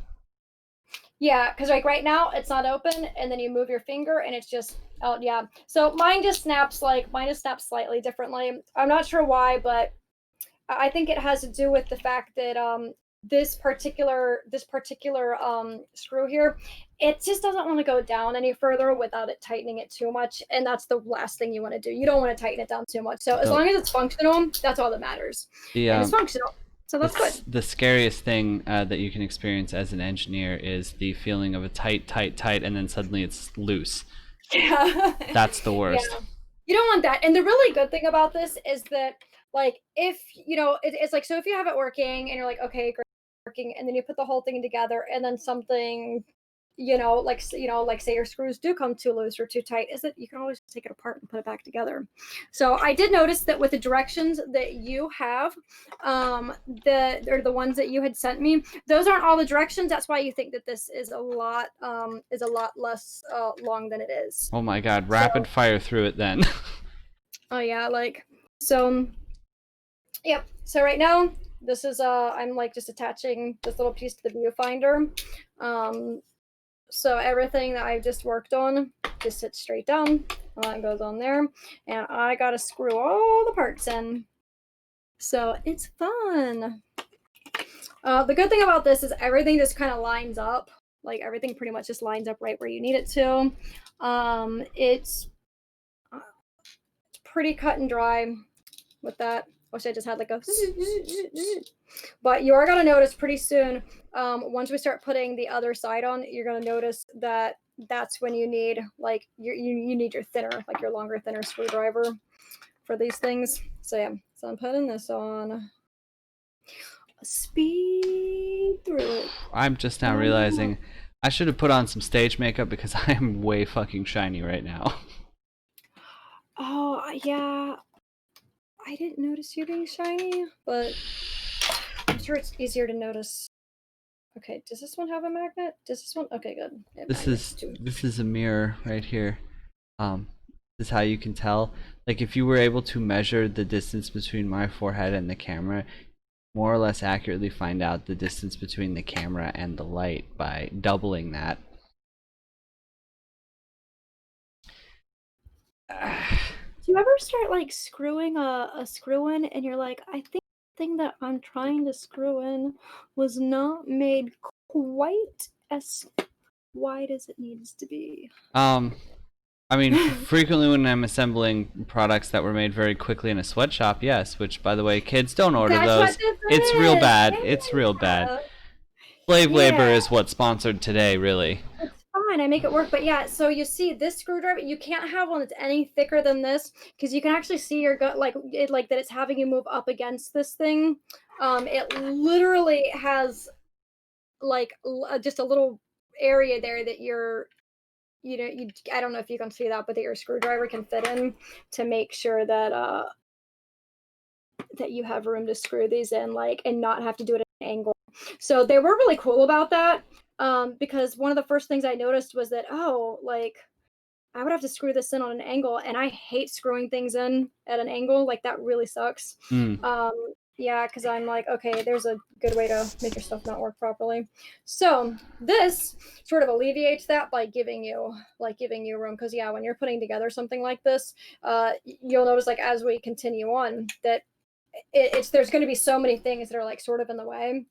But yeah, at least it sort of takes care of that part for you. It doesn't do it every time, but it at least does it a lot of the time. Like this particular part that I'm working on, it doesn't, but at least the other ones do.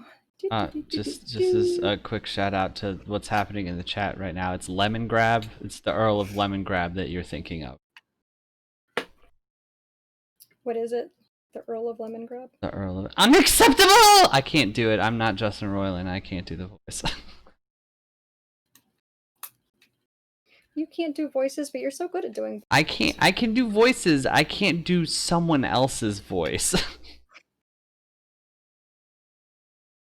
You know what you could do while I'm putting this together?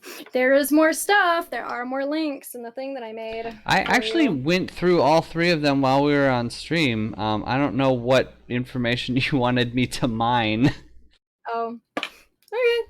Well, so the next part that I'm doing, so yeah, piece on there. So now we're actually just gonna set that kind of over on the side for a minute because we're gonna make our back piece right now. And the back piece, this is what you're gonna open up to put the film in. And so this is a little like latch that needs to go there, and it's gonna go there so that it can like latch onto the rest of it to like close it. You see like right there. So this is the piece that we're making right now. I gotta utilize this one more so I can show you that's what we're doing, because it's like, oh yeah, I have one that's made already. That's exactly what this is for. Yeah. So that's what we're doing, making that.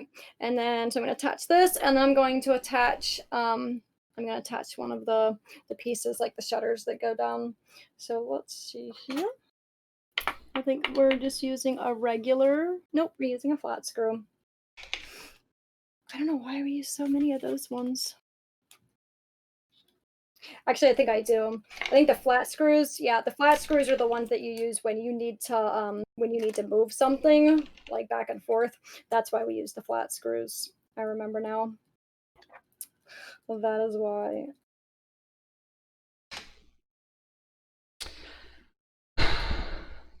Why is my... Okay, so now that I'm done listening to really loud YouTube clips that Rin is linking in the chat, and yes, Rin, I agree, that is you. You're very loud, you're very screeching, you're very startling, as well as being just like really sour as a human being. I'm looking through the rest of these links. ISO, that's the how-to geek link. ISO covered that.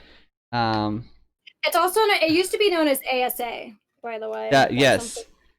That was the thing I saw in here, and I did not read why it was called ISO, ASA, or I think the other one was like DIN or something. Go on the Wikipedia. The Wikipedia, I think, has it. Honestly, a lot of stuff that I learned about this, I went directly into Wikipedia and was just like, okay. I mean, yeah. I mean, that's how I write papers, too, is I go to Wikipedia and then I click the citations and then just go from there. There you go. All right, let's see. Here's 10 reasons why you should use digital over not digital photography, but where is the list of different film types? I'm actually making the bottom right now. And that's what I'm doing. Oh boy. I'm making the bottom. I'm connecting the back to the bottom. Yeah. You're making a door. Yep. I'm making a door. And I'm going to try to remember from when I did this before. I'm going to try to remember what I had to take back apart so that I don't do it in their very wrong order again. Although considering that the ones that I'm using right now, these directions that I'm using aren't in English, these might actually have the directions in the proper order. So I'm really hoping that's the case. But yeah, so with these kinds of hinges that it has you making, these are ones you really want to be careful about because I've had these break before. So yeah, just like be really careful with them.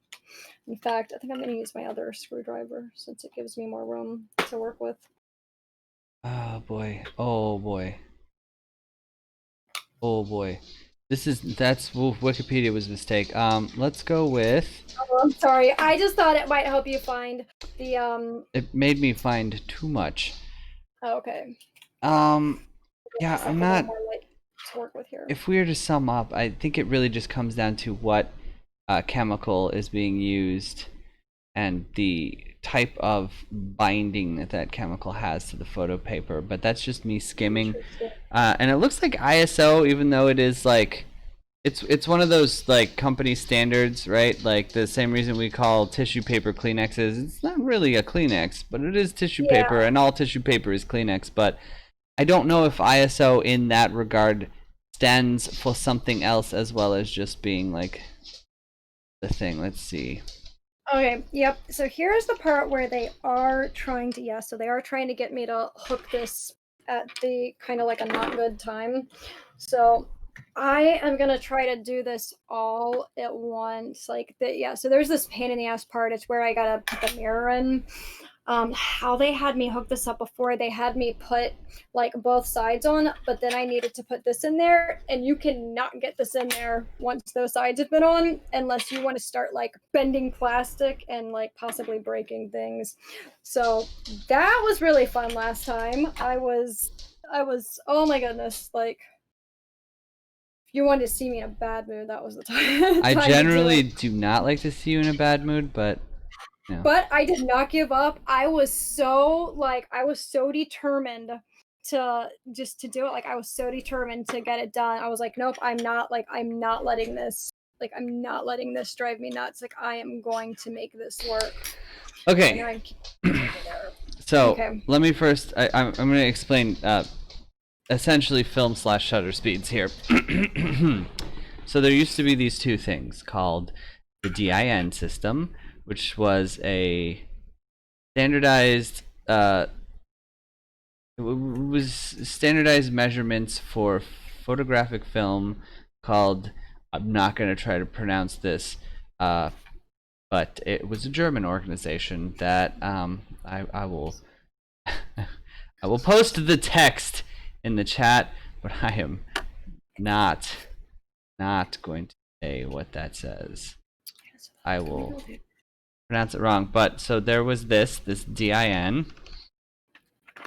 That's Okay. you guys can read that, but not me. And then there was also the ASA, which American Standards Association, which is now ANSI, by the way. If you ever want to like, type in ANSI codes and whatnot. So both of those things got smushed together into the ISO system, which is everybody knows what ISO is. You've got the ISO 9001s and all those crappy. So it's the International Standard Committee or whatever. Sorry, the International Organization for Standardization. So the iOS actually is called the ISO. And if that gives you any indication of how bureaucratic these things have become, that has to be it. But yeah, like I said, there is the shutter speed versus the ISO. You can measure shutter speed in the ISO as an inverse logarithmic scale. However, instead of doing that, we just straight up ISO on film, and then we use f-stop and 1 over a number for that, because otherwise we're doing math, and no offense to photographers, but guys probably don't like to do math. I right now I am applying the mirror that's going to go in so that we can preview. That's what I'm doing right now. And then I'm going to be installing that in while I put the sides on. Nice. Yeah. So right now, well, that's what I'm doing. So put my sticky side on, and now I'm going to take off the protective one, or the protective piece there. So yeah, that's what that is. And I'm just pushing it down. This, I was really surprised when like using this, like just how good the image actually does look. Like with, like the preview one, especially considering that you're viewing it through this thing that isn't exactly like super see-through, but it looks good. Like for what it is. I have the qualifier on there, of course. But yeah, so it is like kind of fun for me when I put this, like, and it's just like, oh, it all lines up so perfectly. I like that. I like that it lines up like that. I like that it does what it's supposed to. That makes me happy. So let's see. So this part was really, really hard first time because I was doing it or well, I kept trying to do it like they said, which was when it wasn't like when these two pieces were connected, but you just can't. It's really weird. So I can connect one side, and then I can put that mirror in, and then I'll connect the other side. And that will go a lot easier for us. Well, at least for me. And for you. But actually after that, I actually don't have to put together that many more pieces after that. Like this is all like I'm doing the hardest, like I'm doing like the second hardest part right now. All right, we might come in under 2 hours, 2.5 hours. Like I wasn't thinking at first that we like were gonna be able to finish it today, but I think we might actually be able to. I mean, to be honest, we didn't finish it today. We went over, and now we're in La La Land. But the time limit that I made was somewhat arbitrary, just based on my assumption that people's attention could be kept for longer than an hour. And I'm probably not wrong, but there's a bunch of this we can edit out. That's true. Yeah. Oh, I just meant like for the live, you know. Yeah. Like getting it. I mean, for the live, we've done like 6-7 hour chats. Oh, which reminds me, more like outside of today's lesson stuff, I was thinking, and in fact was not just thinking but planning on doing a non-science stream thing, but on the science stream server. Instead of streaming it, we would just we'd get together and watch the Sonic the Hedgehog movie together. Sonic the Hedgehog. The Sonic the Hedgehog movie. The reason we're not streaming it is, one, copyright purposes, and two, probably going to say some mean things. I've actually heard the movie is really good, but I really like Mystery Science Theater 3000 as well, so we're going to do that. Anyone watching this stream right now, get in on this shit. I'll post a schedule for when we're going to do that. I know that in spite of our better judgment that this quarantine is sort of pretending it's over, so not everybody might have a lot of free time, but I'll set it on like a weekend or something when we can all do it together. Should be cool. And also that prevents me from having to dedicate a Thursday episode time to watching a movie. I would be down. I'll watch that Sonic movie. Hell yeah. That we all heard so much good stuff about. Yeah, I didn't hear so much good stuff. I heard that it was good. I didn't hear overwhelmingly that it was good. I just heard that it was good. That was just me joking. No, and I want to make absolutely certain that when we watch this and it's terrible, that I was not like, oh, but it was good though. Okay, so this is like the hard part. Let me see. Is that okay? Good. It's gonna go in there. Yeah. This next part, I have to put a screw in the middle just to make it like more stable. This is where they have literally provided an area there where you've got to put your screw in there and then like stick it in there like that. So when I was doing this last time, I was like, I feel like I'm playing Doctor or like that one Operation. Yeah, Operation. Yeah. Okay, not Doctor. Let's not go there. I never did that as a kid. I didn't do that kind of stuff. I was boring. Play Operation? It wasn't a particularly interesting game. It was basically just punishing me for having, damaged motor control. It freaked me out. Yeah, like I was like, wait, now hold on. You creeped you out? It's the like, well, I don't want to say creep, but just more so freaked me out. I'm afraid of like getting shocked and like anything. Oh, well, in the older versions of that game, you 1000% could be. And and so that's my fear. Like I am afraid of getting shocked. Well, now they make games specifically that will shock you, on purpose as a lose condition. So you should play some of those. No thanks. I'd rather not. Okay. Wait, so something that purposely shocks you as part of a lose condition? They have like those little games where used to sell them at Spencer's. They have like little 4 little like banana shaped things with a button on the top, and there is a center console through which they are all hooked with like those old style telephone. What is that twisty wire called? The cable, the cord, whatever. So you each hold one of those, and the game starts by having like either a spinning light or a timer or something.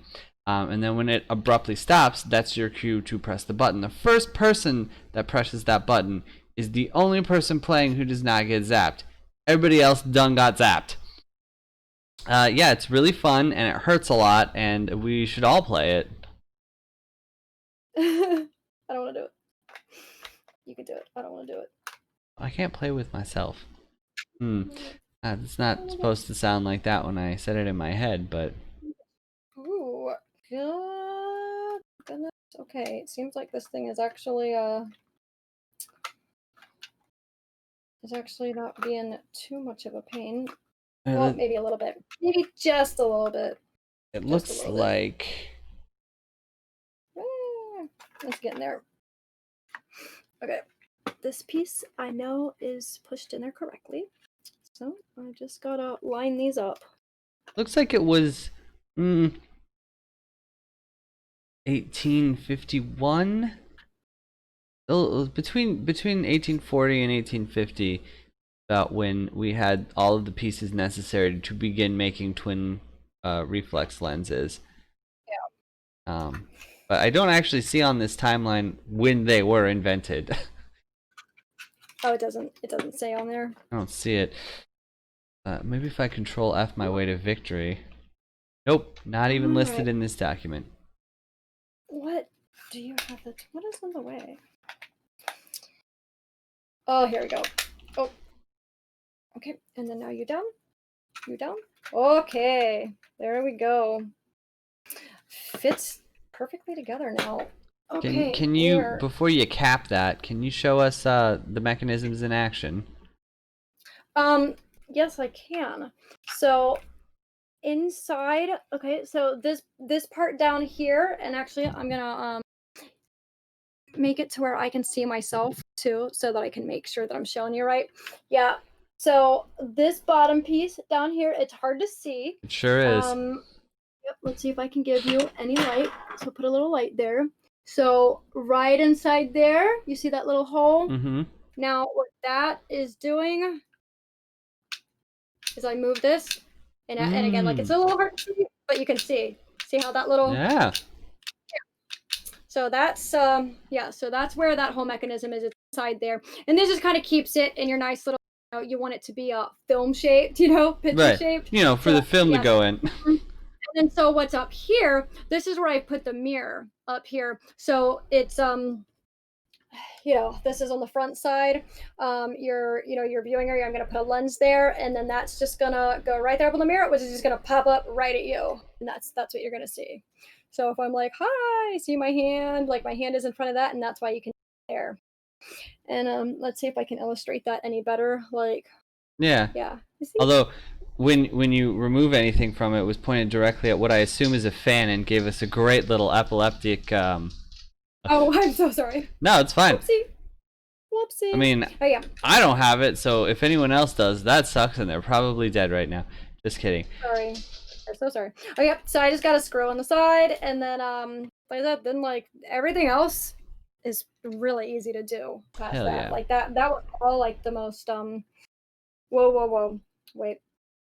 Let me make sure. All right. Well. Want me to do this? While you're doing that, let's hear the brief history of twin lens reflex cameras that I found. So double lens cameras, which are the I guess prototype or the basic premise of the ones that you are building right now, those were made in 1870. So I was way off. But in between that time that I listed was when these were possible, so I don't feel too bad about it. It wasn't, geez, yeah, it looks like it wasn't until about 1885 when the first one was like quote unquote off the shelf, so not like somebody having to build it custom or whatnot. 1885. That was with Stereoscope CO's Carlton model, which I'm just gonna show it. Nobody's saying anything interesting in chat right now. This is the Carlton, and that's pretty cool. And you're working off of one that was built around this Rolleiflex. Yeah. And so right now, so this another example of where where I would have had to take this thing apart and put it back is there's this little piece here. This is where you're sticking your like the little end of your film into. Yeah. And then it's gonna, yeah, I got to put that in. You cannot put that in if you have this slide on. So that's another thing that I'm going to slide in there really quick. Yeah.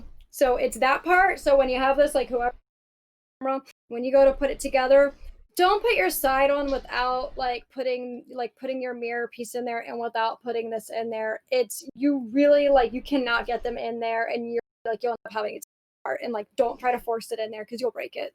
The plastic will just break, or your screws will break. I mean, so that is the overarching theme of today is when you get this kit, because you're all winners in my heart, don't break it, because you will break it.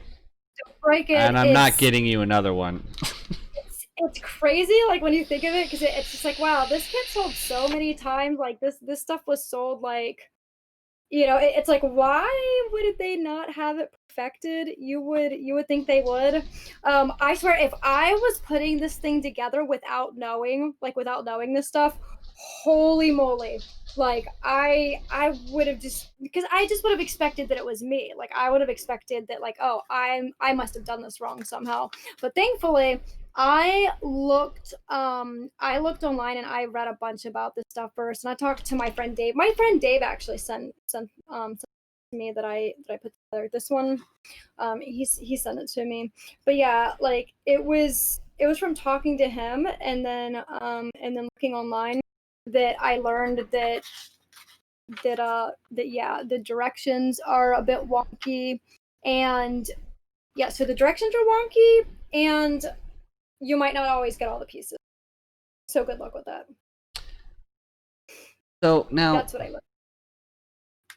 I'm trying to see. I can't find the one that I was thinking of, but there is a model. There's a kit for these that comes out of a not flimsy plastic. It doesn't look like they sell it on Amazon. So if I can find the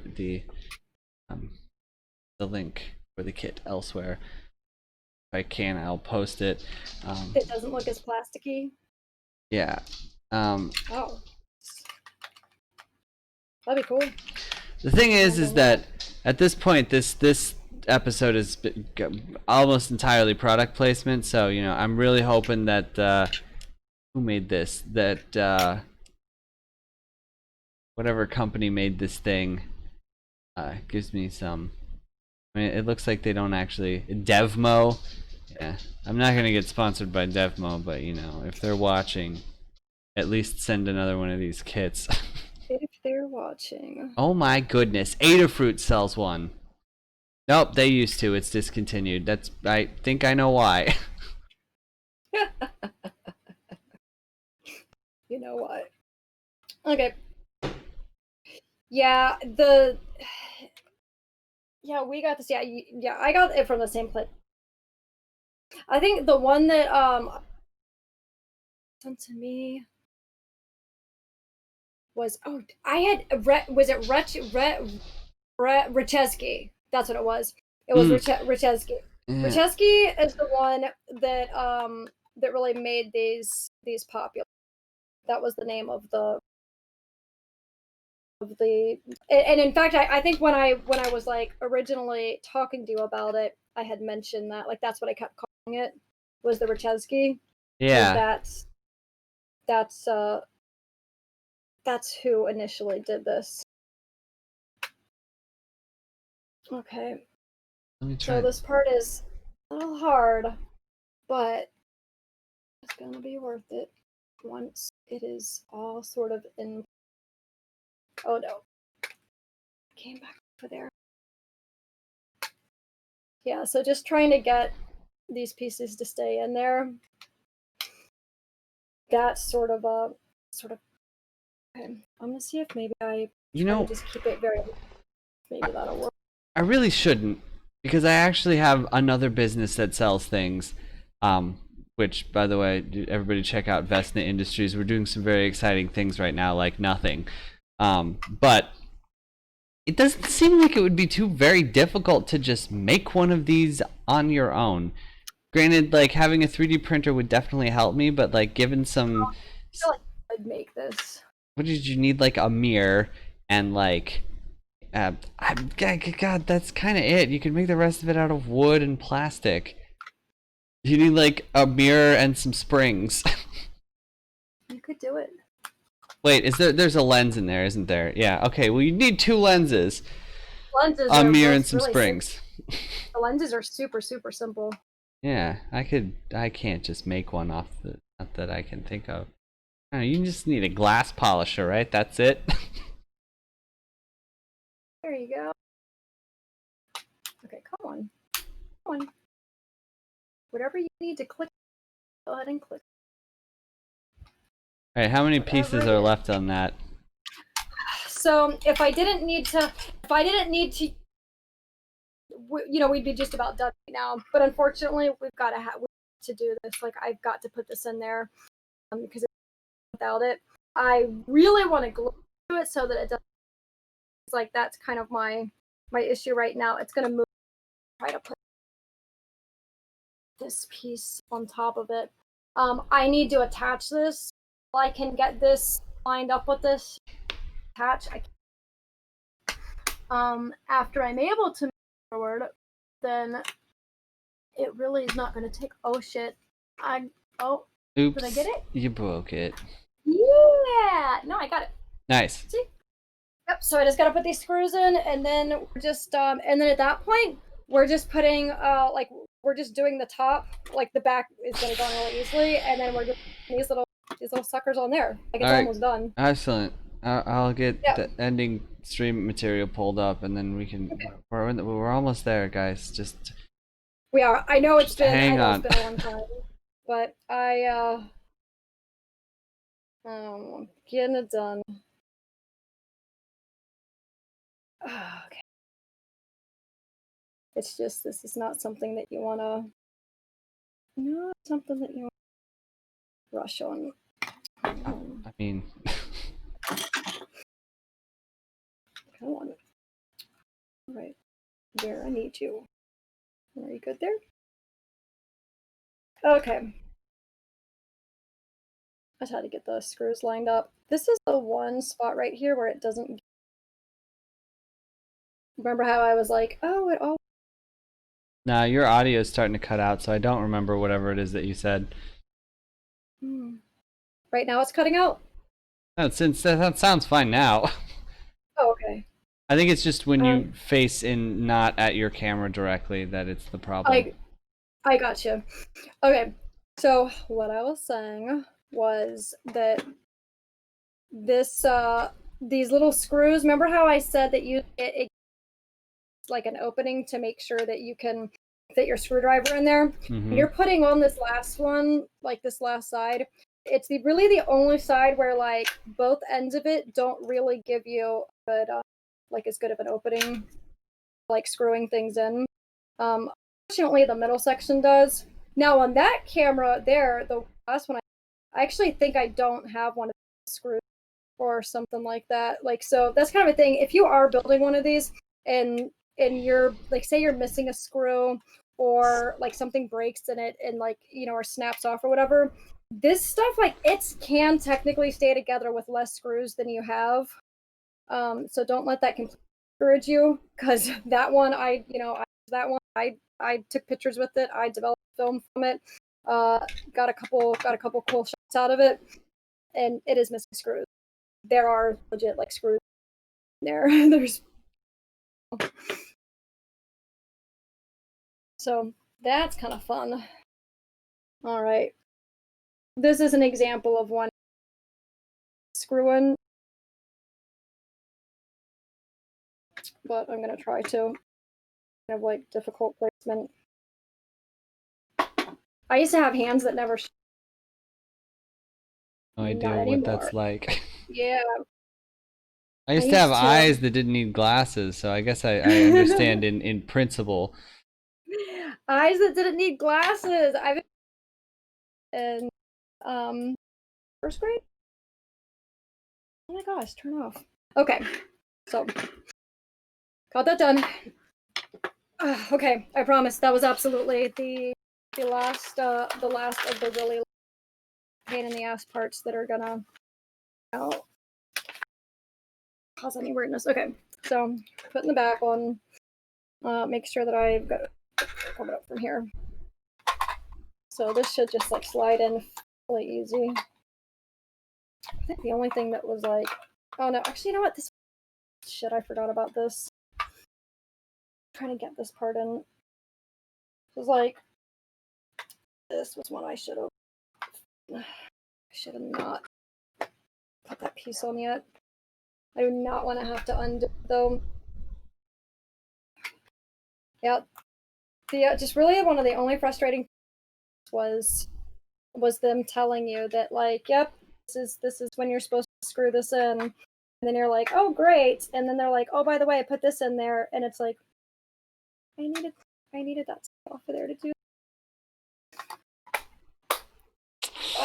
And it's not like like they think, and in fact I'll show you what the situation is. They think that little nub there and that little nub, they think that that's gonna just like that these little sides are just kind of gonna bend enough to put that in there, and it's not the case. So I might just file it down really quick, like if I can. I don't want to, like, honestly, it's going to be less time to file that down than it would to go the other route, which would be taking it back there. So give me just a moment.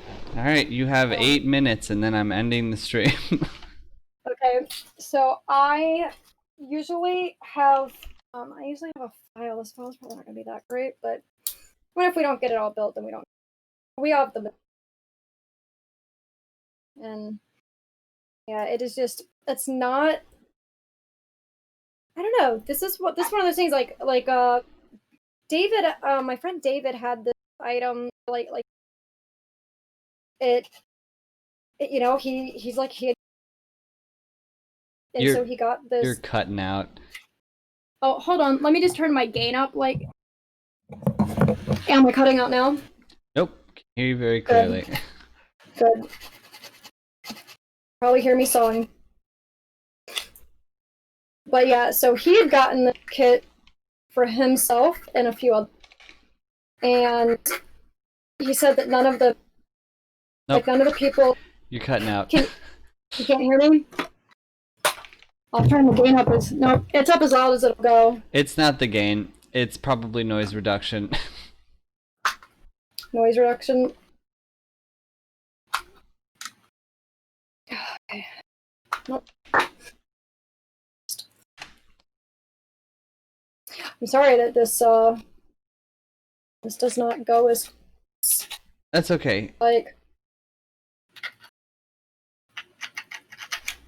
when you have things that are built in sweatshop, small children, and that are made. Well, let me talk about the next thing that I will be building since we're here. This is going to be not next stream, because next stream is going to be optical illusions, but the one after that, I'm going to be making this. It's got a lot of reflection going on. Okay, well, basically it's a Vitascope. Well, I mean, it's literally a Vitascope. Vitascope, Vita, whatever. It's a camera, it's a projector camera thing. I will be using it to demonstrate not only how projection light works as opposed to vision light, which is basically the same thing in reverse, because there's a light source inside and then it goes to the outside, but I'm also going to be discussing how the brain processes motion, because that's a mess. Our whole brain is a mess. We're electric jello, basically trying to assemble a bunch of crazy things, and I gotta tell you, there's not a lot of electricity in there. It's a really low power system, and it cheats a lot. So what is this called? A twin lens reflex or a twin reflex lens?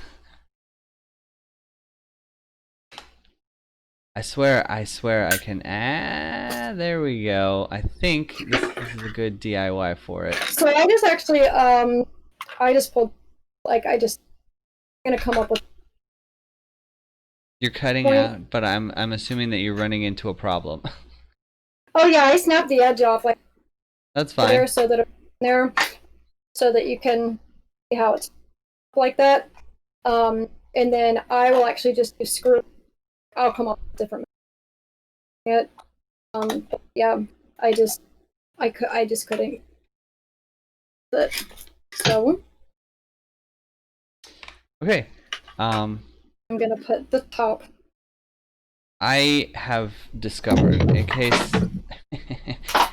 case you guys want to not win the raffle tonight and make one of these on your own, I'm posting a link to the Thingiverse thing that describes and offers STLs to make your own twin reflex camera. It does say that it is experimental. So I'm gonna go ahead and assume that it's not 100% guaranteed to work, but that's what these tests are for. And since it is a DIY, you can just fuck with it until you get it to work in the first place. It's oh no, it's not actually raining. Well, it's gonna be raining soon here, which is spooky. So I'm gonna start. Rain is spooky. Well, it's just the last time it rained, we lost power, so. Oh. Yeah, hopefully that won't. Okay, so this is the top piece that it really just is there just to protect your ear from getting anything on it. Here. Okay.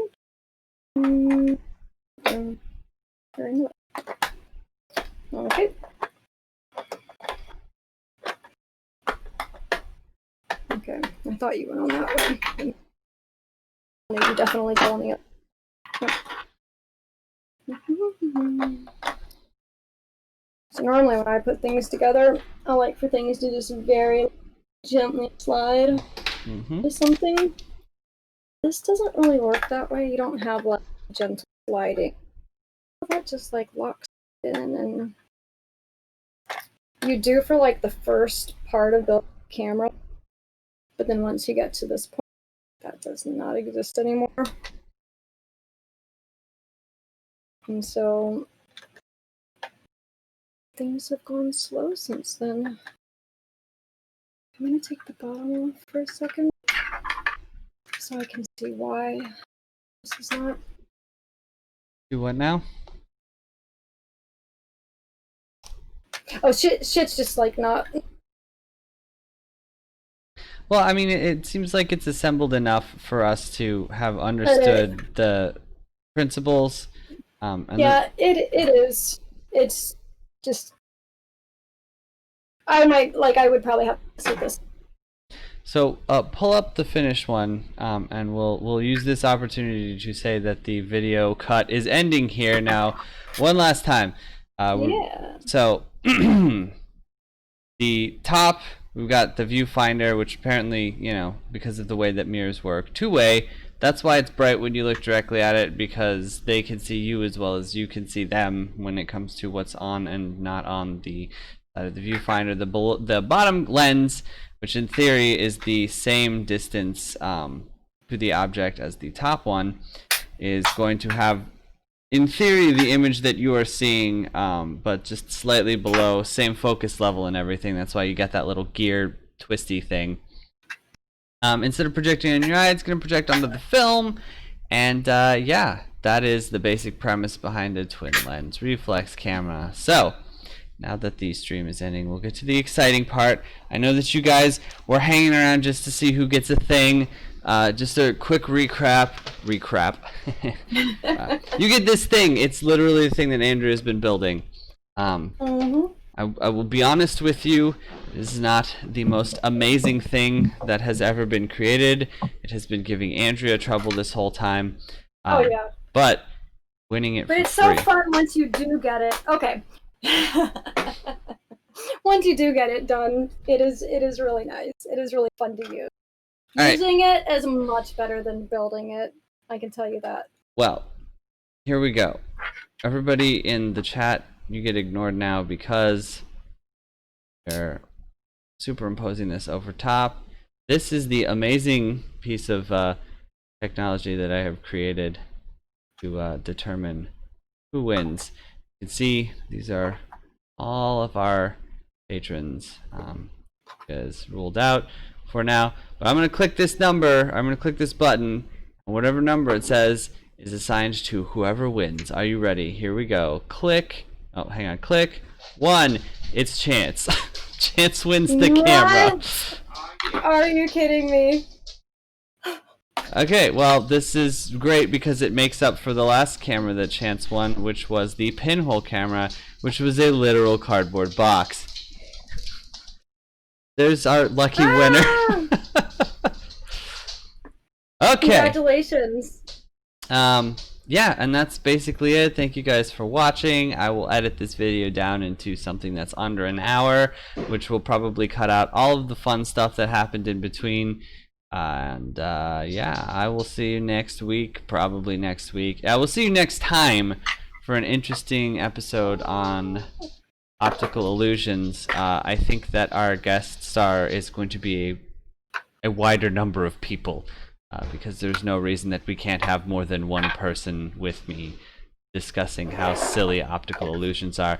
Okay, everyone, goodbye. Where's my bumps?